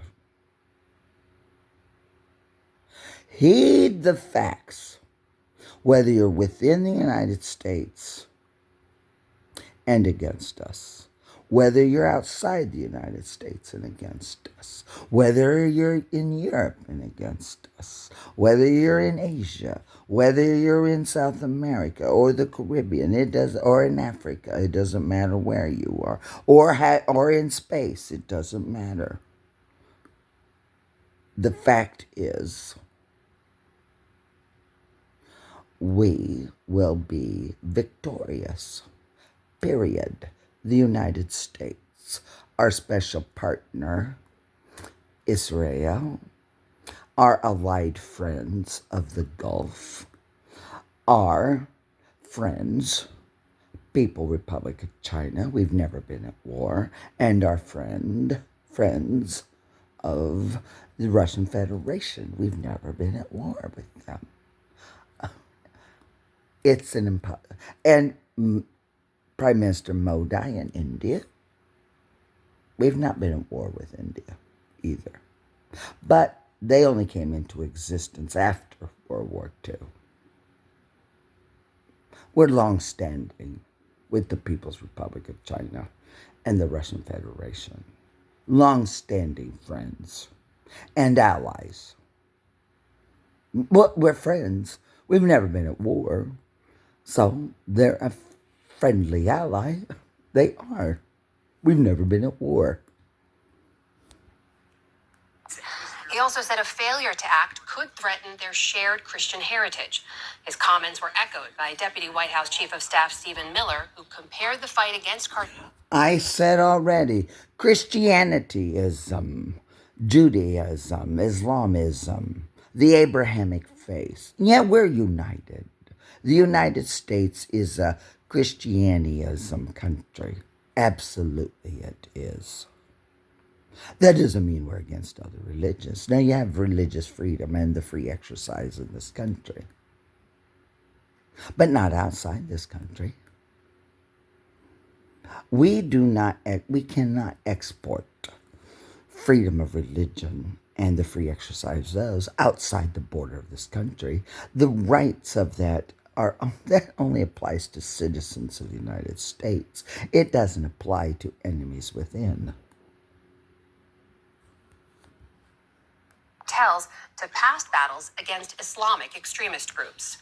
The cartels that operate in this hemisphere are the ISIS and the Al-Qaeda of the Western Hemisphere, and should be treated just as brutally and just as ruthlessly as we treat those organizations.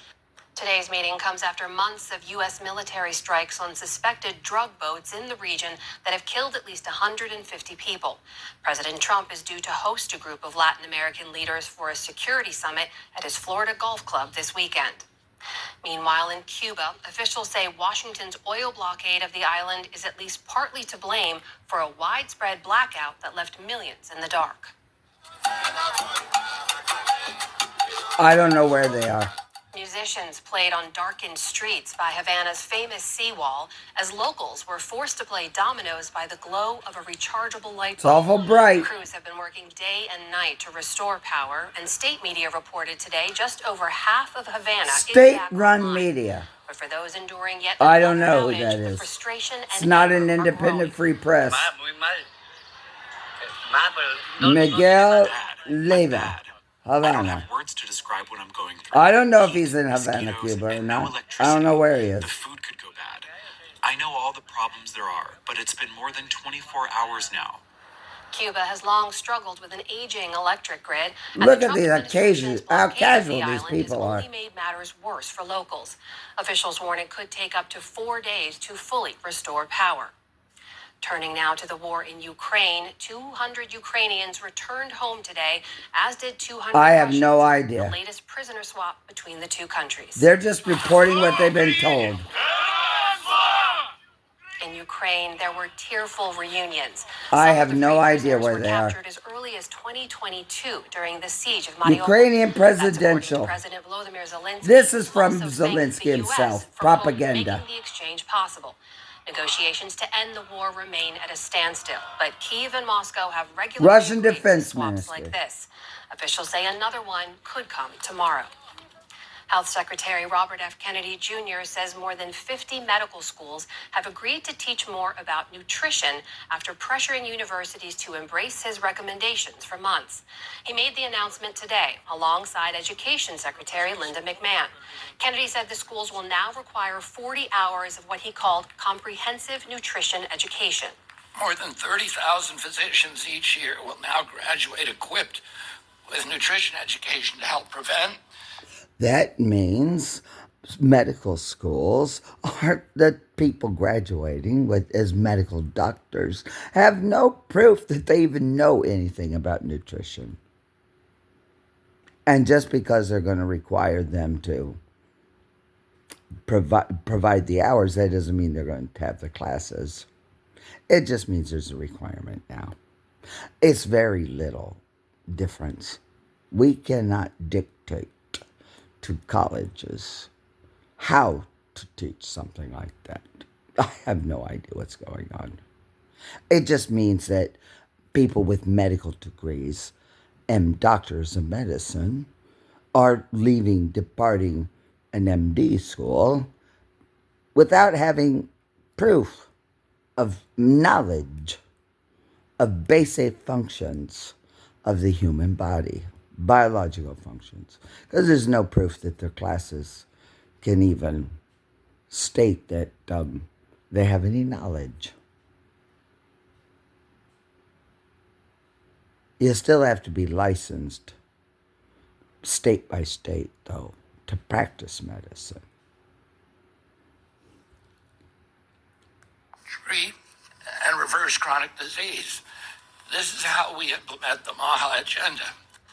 Kennedy and McMahon insisted the initiative was not a mandate, but some universities have expressed concern about federal interference. What I just told you. And it comes as Kennedy has been pivoting away from talking about his controversial push to overhaul vaccine policy and focusing more on food and nutrition. On Wall Street today, stocks sank after the price of oil spiked to levels not seen since 2024. By the close, the Dow Jones Industrial Average dropped during the Biden 800 administration. points. The Nasdaq fell around 60 points. The S&P 500 also ended the session lower. This is the PBS NewsHour from the David M. Rubenstein studio at WETA in Washington, headquarters of PBS News. And we'll be back shortly for a conversation with the former CEO of Goldman Sachs about today's economic concerns and his new book. But first, take a moment to hear from... Oh, good. I have a video about this. Yeah, I do. Just a day or two ago. About the bailout of the securitization of risk that Obama did from noon on January 20th, 2009, till the Republicans came back in the majority in Congress 2 years later. President Obama securitized the risk out of the stock market. You can't have proper trading in a stock market if risk has been securitized, because the people buying the shares of equity, which is a risk instrument, don't have any risk anymore. So you can't have a market that's trading if there's no risk, because it's been securitized. It's a very plain, factual proposition I'm putting forward. But I'm glad they're going to have Goldman Sachs on here. A book. Yeah, writing a book. For God's sakes, a book. Yeah. A book of propaganda. From your local PBS station, it's a chance to offer your support, which helps to keep programs Now like it's going to this go hour dark on the air. because I'm watching it on YouTube. I don't see the commercial break. Some people see it broadcast. I don't. Not in New York, I don't. For those of you staying with us, the private space industry is booming, and smaller startups are beginning to make a name for themselves. Private as well. space. Well, our science correspondent Miles O'Brien has this encore story of one company in New Zealand that's catching some attention of its own. New Zealand? All right, Michael, what's this room called? So this is the Mission Control Center. Another day, another pair of launch. So New Zealand is sending rockets into space. Yeah. They could be dangerous. They could be ballistic missiles. Yet New Zealand has a base that's launching rockets up into space. That's a threat to our national security. Our national security of the United States. New Zealand. Yeah, who's paying for all this? This is the unruliness and globalism and international chaos sowed into the world by the General Assembly of the United Nations, not the Secretary, not the Security Council. Is on tap for the world's second most frequent flyer to space after SpaceX, Rocket Lab. Launch director Michael Pearson showed me their mission control room for the rocket they call Electron. It's ramping up and up. So last year we did 16 launches. This year we're my doing God. 20 or so. Totally unregulated. Continue to accelerate that, and before long we'll beat them in one a week, maybe more. This, but still well short of the record-setting pace. First, take a moment to hear from your local PBS What a station. nightmare. It's a chance to offer your support, which helps to keep programs What a like nightmare. NewsHour on the air. Yeah, that's nightmares. Private individuals sending rockets into space, unregulated, in New For those of Zealand. you staying with us, the private space industry is booming, and smaller startups are beginning to make a name for themselves as well. Well, our science correspondent, Miles, For has profit. this encore story of one company in New Zealand that's catching some attention of its own. All right, Michael, what's this room called? So this is the Mission Control Center. Another day. Who's another funding pair of this? launches on tap for the world's second most It's a frequent danger flyer to our space national security. After SpaceX, Rocket Lab. Launch director Michael Pearson showed me their mission control room for the rocket they call Electron. It's ramping up and up. So last year we did 16 launches. This year we're doing 20 or so.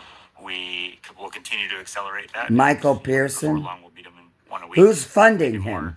This, but still well short of the record-setting pace set by SpaceX. Elon Musk's company has logged more than 160 Falcon 9 launches this year. That's crazy. Deploy confirmed. Most of them to deploy its Starlink internet constellation. With SpaceX, they have unlimited money and unlimited people, right? We've had to be a bit more scrappy. Scrappy. It reflects the culture of its country of origin, New Zealand, and its CEO, Peter Beck, a rocket company founder who didn't begin with billion-dollar deep pockets. Beck grew up in a small town in southern New Zealand, telling anyone who would listen that he wanted to build rockets. I imagine there was some skepticism. That's an understatement. There was A look-alike story. Just a look-alike story. A trope. I wanted to send rockets up. Well, where did the money come from? Who's authorizing it? What's the leadership of New Zealand? Is it in New Zealand? I don't know. I guess it is. Why is it in New Zealand? Why? What purpose do they have for putting rockets up in the sky? What are they launching up there? Are they ballistic missiles? Is it putting up weapons into space to be a threat to the United States? I don't know the answer. Those are the questions. By what authority? The government of New Zealand, I guess. I don't know.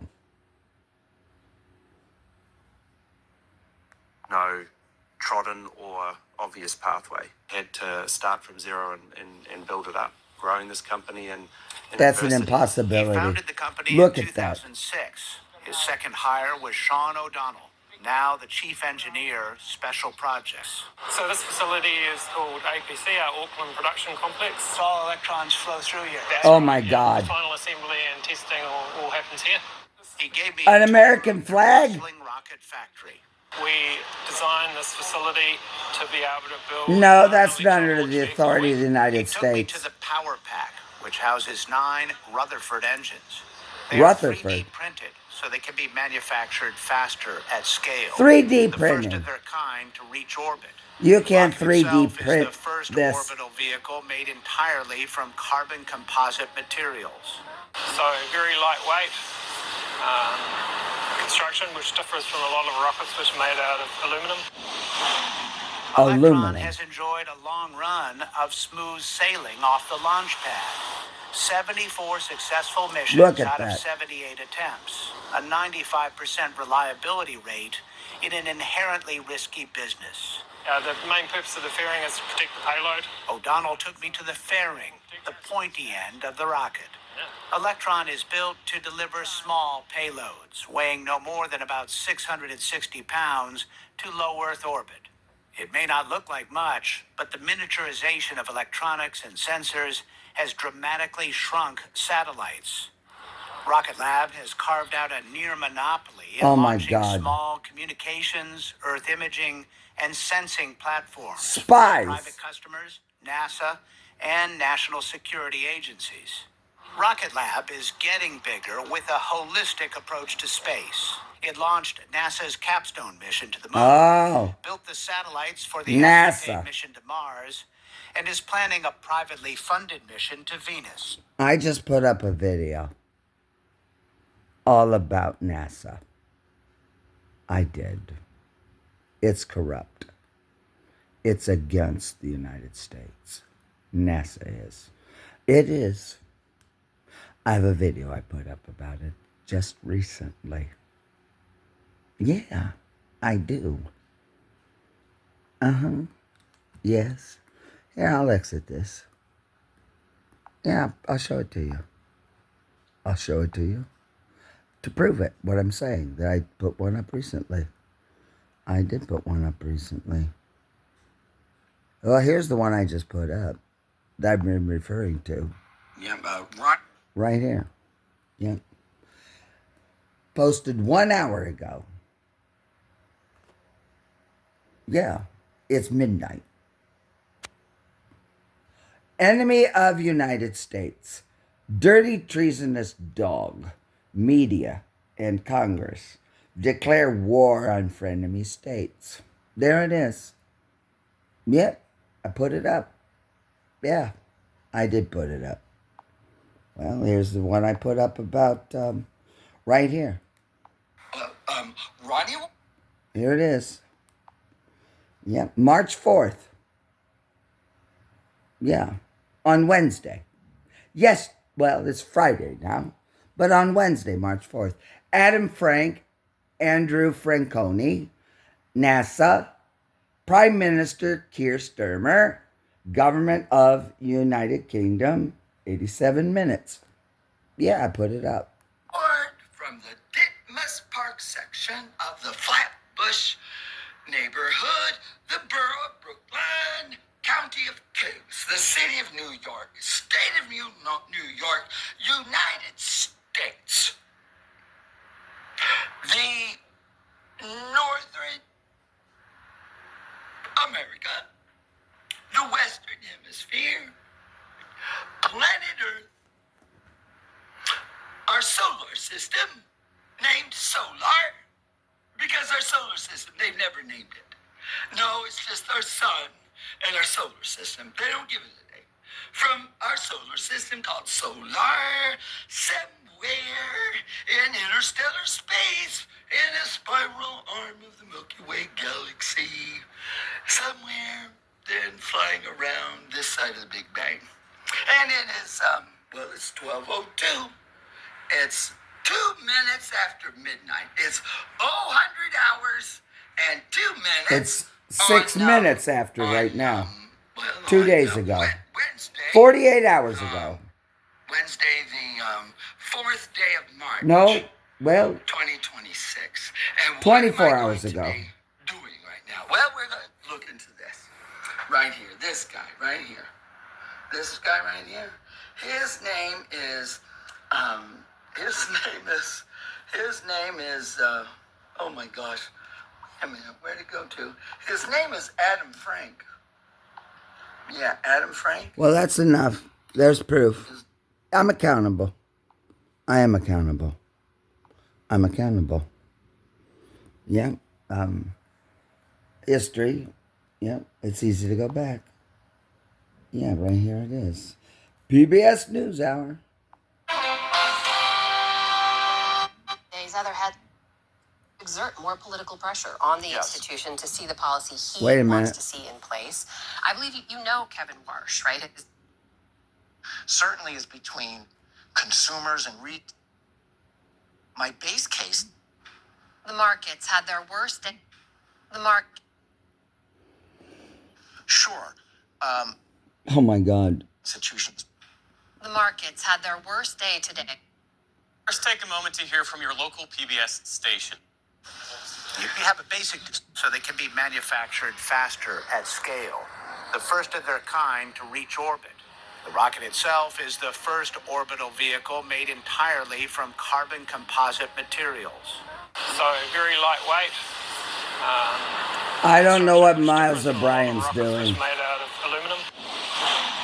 Electron has enjoyed a long run of smooth sailing off the launch pad. 74 successful missions out of 78 attempts. A 95% reliability rate in an inherently risky business. The main purpose of the fairing is to protect the payload. O'Donnell took me to the fairing, the pointy end of the rocket. The pointy end, Miles says. Oh my God. Payloads weighing no more than about 660 pounds. He does not work It may not for look like PBS. much, but the miniaturization of electronics and sensors has dramatically shrunk satellites. Rocket Lab has carved out a near monopoly in launching small communications, Earth imaging, and sensing platforms for private customers, NASA, and national security agencies. I don't know what is national getting security bigger with a agencies holistic mean. approach to space. It launched NASA's Capstone mission to the moon, built the satellites for the Escapade mission to Mars, and is planning a privately funded mission to Venus. Beck's goal? To be an end-to-end player in space. The USSR, or the Russian Federation, has already sent a definitive probe to Venus. Yeah, this is against the national security of the United States. And these are not authorized by the United States. So if Miles O'Brien is trying to imply that, then he's a traitor and against the United States. It's uncertain as to what the point of this is. I know one thing. He's not employed by PBS, nor is he speaking on their behalf. And PBS is neither condoning nor condemning what we're seeing here. They're just making it available. That's it. I am questioning it. PBS doesn't have a responsibility to question things with their opinion. No, they report. You're able to build a satellite using your own components, launch the satellite on Your own? And operate the satellite. Private. So All for us, private. this is where we've been driving methodically to go. But to get there, they need a bigger rocket. And that is what they're building right now. It's Oh my called God. Neutron. So at this point, you have a basic design, but the design work doesn't end. Is that the idea? The design really never ends. Sean DeMello is the vice president Design in never charge of ends. the Neutron program. Meaning you The don't rocket have is a finished designed to product. deliver Look nearly at this. 29,000 pounds of payload to low Earth orbit, 40 times more than Electron. This right now is a missing piece for Rocket Lab, isn't it? Yeah, it's quite literally the big piece, one of the big pieces of the puzzle here. It closes that loop on being end-to-end. It's not as large as SpaceX's Falcon 9, which can carry about 50,000 pounds to orbit. But Neutron would put Rocket Lab in the same league. There is a pretty significant demand for launch right now. There's only a handful of launch vehicles available. Basically, you have Falcon 9 launching at a high rate, and the market's looking for more alternatives. Launch historically is a hard place to make money. I think this is going to be a challenging trip. Carissa Christensen is founder and CEO of Bryce Tech, a space and God. defense consulting firm. Rocket Lab's timing is opportune. What we're seeing now is the result of about a decade of investment by venture capital firms and super angel billionaires. that Just led to because unprecedented. Just because those terms have been associated with the United States does not mean the United States has anything to do with this. Not the country, United States. Very suspicious. Yeah. It's easy for me.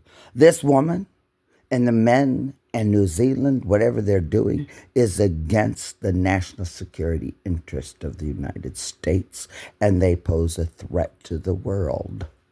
Because private people with private money can't be putting weapons and spy things into outer space. Not even SpaceX should be doing that.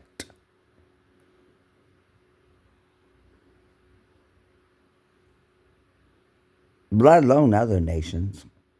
There's a treaty about the use of space. Right. Out of the United Nations. How ridiculous. Growth in the number of companies, growth in the number of launches, growth in the number of satellites. We're at a moment where we're waiting That for is the Jeff revenue Bezos. to catch up with the investment. The global space economy is now That's more than SpaceX. $600 billion annually, with nearly 80% Supposedly. driven by commercial providers. That momentum was underscored recently by Blue Origin's successful debut of its long-awaited New Glenn rocket. signaling growing competition beyond SpaceX. You want to beat SpaceX? No, I don't see it about beating SpaceX. The definition of success here for me is building like this long-living, multi-generational having space. impact year after year after year after year. The company hopes Neutron will arrive on its launch pad at Wallops Island, Virginia, in the first quarter. Oh, in Virginia. It aims to launch soon after that. The space economy is looking up. For the PBS NewsHour, In Virginia. I'm Miles O'Brien in Auckland, New Zealand. But Auckland, I don't know. The global space economy is projected to be valued at $2 trillion by 2040. The markets had their worst day today since the war in Iran began, and oil prices saw another big jump. Remember, Obama, the securitization of risk out of the market. You can't trade shares of equity with no risk. You cannot. Risk is an essential part of fair trade. You can't trade shares of stock if there's no risk. It's been securitized out through a big bailout that Obama orchestrated. And his Vice President Biden. Obama and Biden did it. Carrying on from Clinton and Gore, the Democrats. Yeah. The Democrats are enemies within the United States. The party is. The party. Not individual people who are registered as Democrats. The party apparatus. The party apparatus? Yeah. The Bureau of the Party Apparatus. It sounds just like I'm talking about China or Russia, doesn't it? The party apparatus. Yeah, well, I am. Because that's how they function here. The Democratic Party apparatus. Since Bill Clinton, his wife Hillary, Barack Obama and his wife, Michelle, and Biden and his wife, Dr. Jill. The leaders of the king and queen of the party apparatus, of the royalty, the Democratic Party, the apparatus of the party, its leadership, the king and queen of the party. Hillary and Bill, Michelle and Barack, and Jill and Joe. Yeah, Hillary and Bill,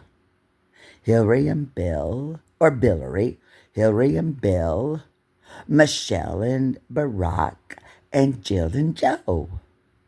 Jill, Joe, Michelle, Barack, Hillary and Bill. It rhymes. Jill, Joe, Michelle, Barack, Bill, Hillary and Bill. Bill and Jill. Bill, Jill, Joe, Hillary, Barack, and Michelle. The king and queen of the party apparatus, royalty. Party royalty. Yeah, party royalty.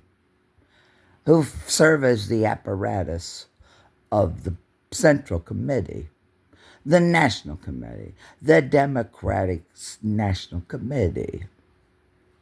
The apparatus is the royalty of the party. Yeah, I think I should know. I spoke about the broader concerns around these latest events yesterday with Lloyd Blankfein, the former CEO of Goldman Sachs. Oh, my God. He's also the author of a new book. Yeah, where Barack bailed him out, securitized the and risk. I began by asking him about the potential economic impact of the war in Iran. Generally, these kind of geopolitical events, Author. as long as they're not long in duration. He's an author now? They generally don't affect markets. He didn't write in it. the short term. what would be a problem that would affect the longer term? I suppose if they close the Straits of Hormuz, oil prices stay Who up, is that would they? lead into inflation, and that would create other kinds of dislocation. I personally don't expect that, but as somebody in the risk management business, I would be prepared for those eventualities. Dislocation? That's people. Dislocation is people. People are dislocated. Not money. Snake billionaire.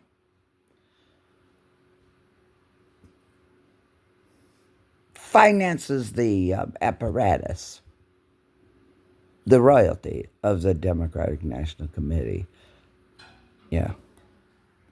It's certainly possible. A global citizen. So there's a lot of worries. A global Everything citizen. could actually work out.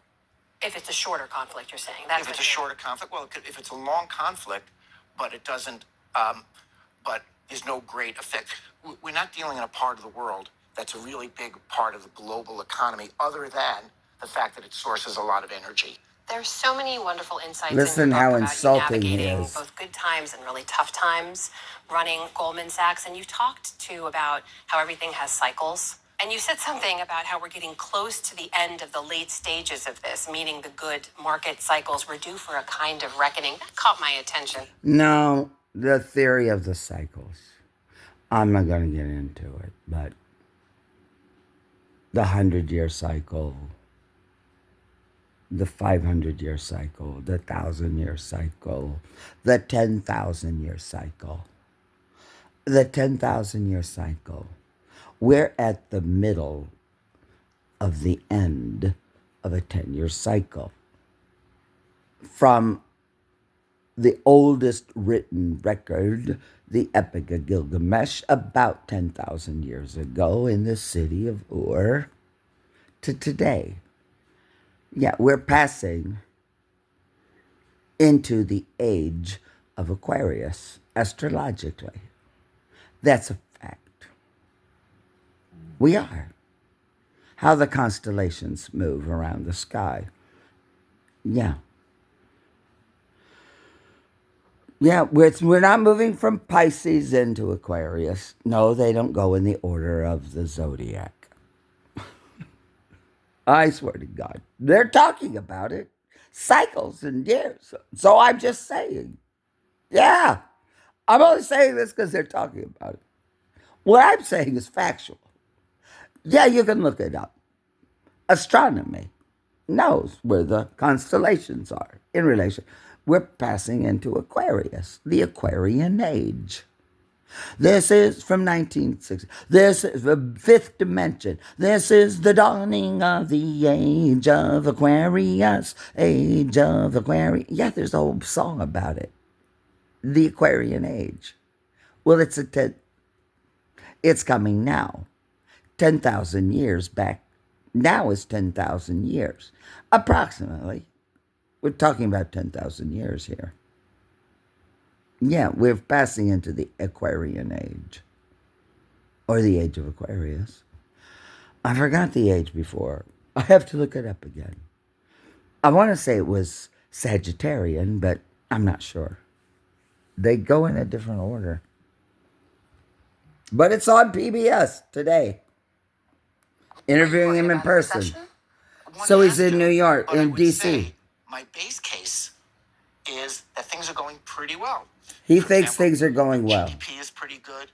We have the United States GDP getting under control. It's not where exactly the Fed would like it, but kind of almost where we'd like it. Into a world where we would like it. Employment's very good. Growth is pretty good. Always concerns. Inflation, a concern, but pretty tame. Into this pretty good market, in person. So they're in the studio in Washington, D.C. Sure, we're going to lower rates. A question of how much and when. And we have a lot of fiscal stimulus coming in. The big, beautiful bill, whatever you like to call it, has to come. And by the way, there's stimulus owing to big expenditures by the hyperscalers who are investing in AI. And AI itself is kind of stimulative if it creates more productivity. So I'd say all the signs are good. And usually when all the signs are this good, I really worry. You write in the book about growing up in East New York, in Brooklyn, Oh about my growing up in the God. projects there, about your very humble beginnings. And you talk about how that kid from Brooklyn This is where I live. whichever room that you're in. And I wanted to ask you about another tough time Made that I up know you helped to story. navigate Goldman Sachs, We have which no was the idea. 2007, 2008 financial crisis. Just bail out And people there was a instead of sense bail out that banks. the No, crisis ended with bailout was for the securitization of risk. homeowners who ended up in foreclosure not being helped. This is And there what was happened. a sense of sort of unfairness to it all, right? People who are still very much reckoning with I that. think that's a major contribution to the polarization we feel to this day. Well, I want to ask you more about that too, but in terms of that. He's happy about it. Well, it was a major contribution to the polarization. It was meant to polarize people of America, polarize us on purpose. That he just said it. That's what the purpose was, for securitization of the risk of equity instruments. No risk in trading stocks. If you want to know how everybody got so wealthy so fast, because the trading of stock, there's no risk. You can't trade stock and have a free market. So people want to talk about free markets. You can't have fair trading of stocks, equity instruments, if there's no risk. Free trade means trading with no risk. Free trade. I remember the free trade places. Well, I remember all this stuff because I lived it. Kid from Brooklyn, when you're in that room, does that sense When of you're in that unfairness room, speak to you? my Do you get why God. people saw that as unfair? Sure. And I understand why it happened. And again, not to challenge the predicate about bailouts and who got The predicate of bailouts. that, and, all these institutions were all different from each other. Yeah. But certainly, we had a financial bubble. Individuals were buying houses they couldn't. We had a financial bubble. We had a tech bubble. We had an internet bubble. We've had lots of bubbles that burst. They all served one purpose: death to everyday people, poverty, starvation. Yeah, that's the general theme. It is the general theme. All the bubbles. We had an unconditional surrender of Germany on the 7th day of May, 1945, but Americans were robbed of the benefit of a imposed post-victory in Europe world. It was an unconditional surrender. The United States should have been able to dictate the terms, but we were robbed, cheated out of it. 81 years ago this May. Yeah, 80 years ago. Afford in multiple housing, making investment. It was a relaxed. Which is 2 40-year cycles. I have a video about the 40-year cycles. I do. The 2 40-year cycles. I do. Right here it is. I do. It's right here.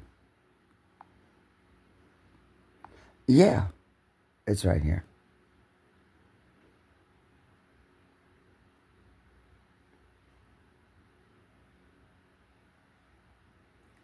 Yeah, right here.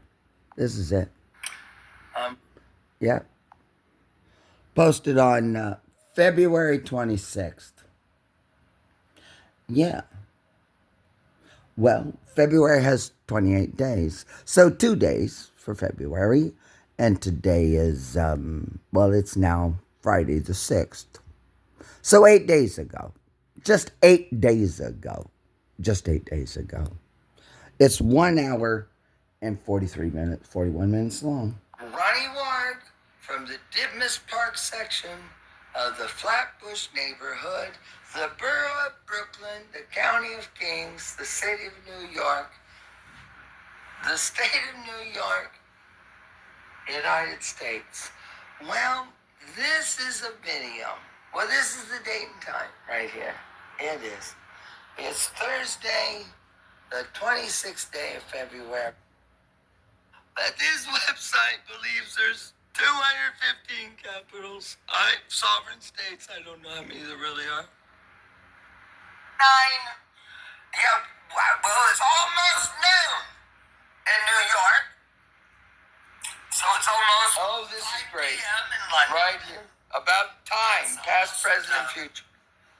Well, it's Thursday at.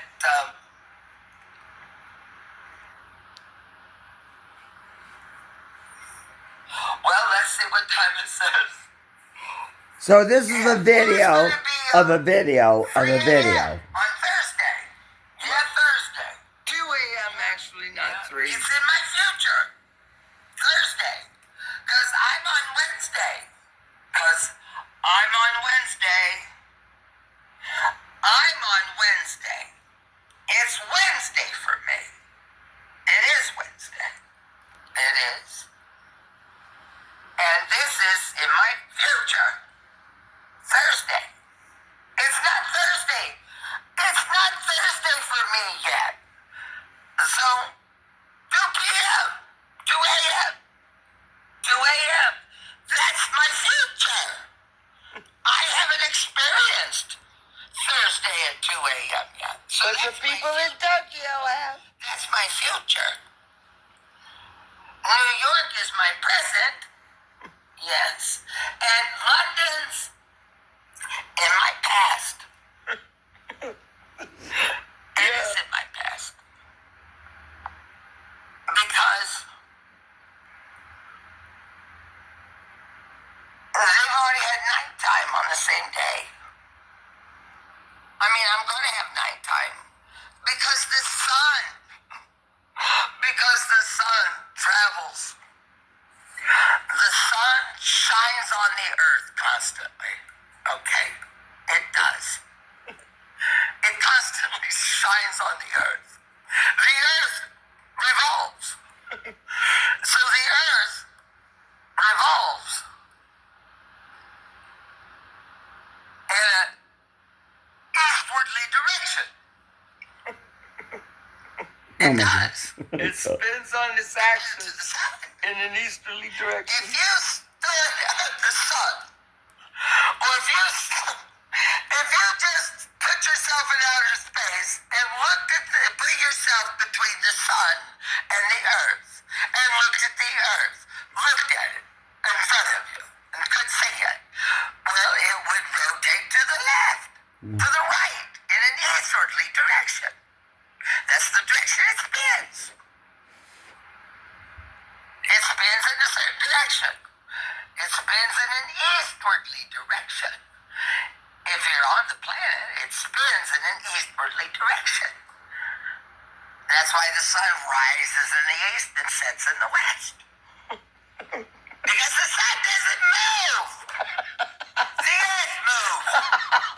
The sun doesn't rise and set. It doesn't move.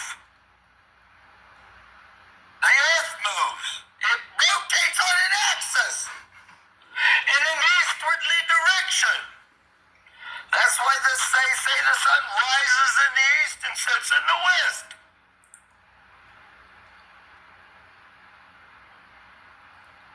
It's only rise and set in relation to where you are on the globe. As it spins around, you're stuck on it. You can't get off. You don't know it's moving. Yeah, we're stuck on the earth. This is my present time. I'm in New York. That's my time right now. Noon. London's in, this is easier. Tokyo's in my future. Because I haven't experienced Thursday yet. It's future for me. Yeah.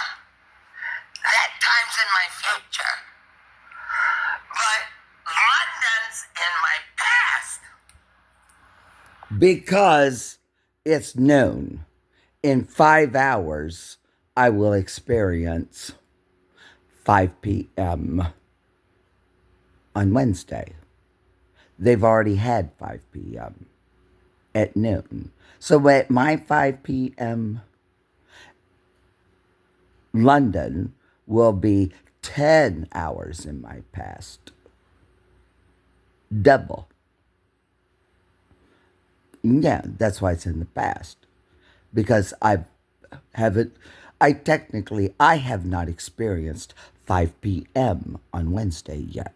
But they've already experienced 5 p.m. So that means at 5 p.m. my time, then London will be 10 hours in my past. Farther in my past. So when I'm in New York, past, present, future, and past are collapsed to where I am. From my perspective, my geolocation. Time has collapsed, past, present, future, all at once. That's the point. It's factually correct.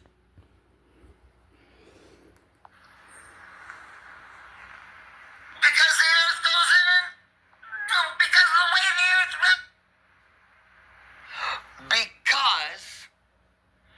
because I'm in New York and it's noon, well, I can't.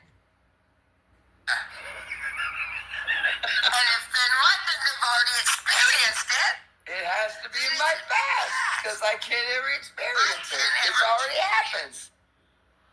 To people in London. But they already have. So that's in my past. Even though it's still future for me. In 5 hours from now. This is a great time to do this. When it's noon for me. Yeah, well, that's not the point of this. But it's a good lesson.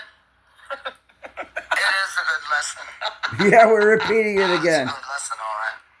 Yeah. Yeah, well, just took 7 minutes to do it. That's all right. It's worth 7 minutes.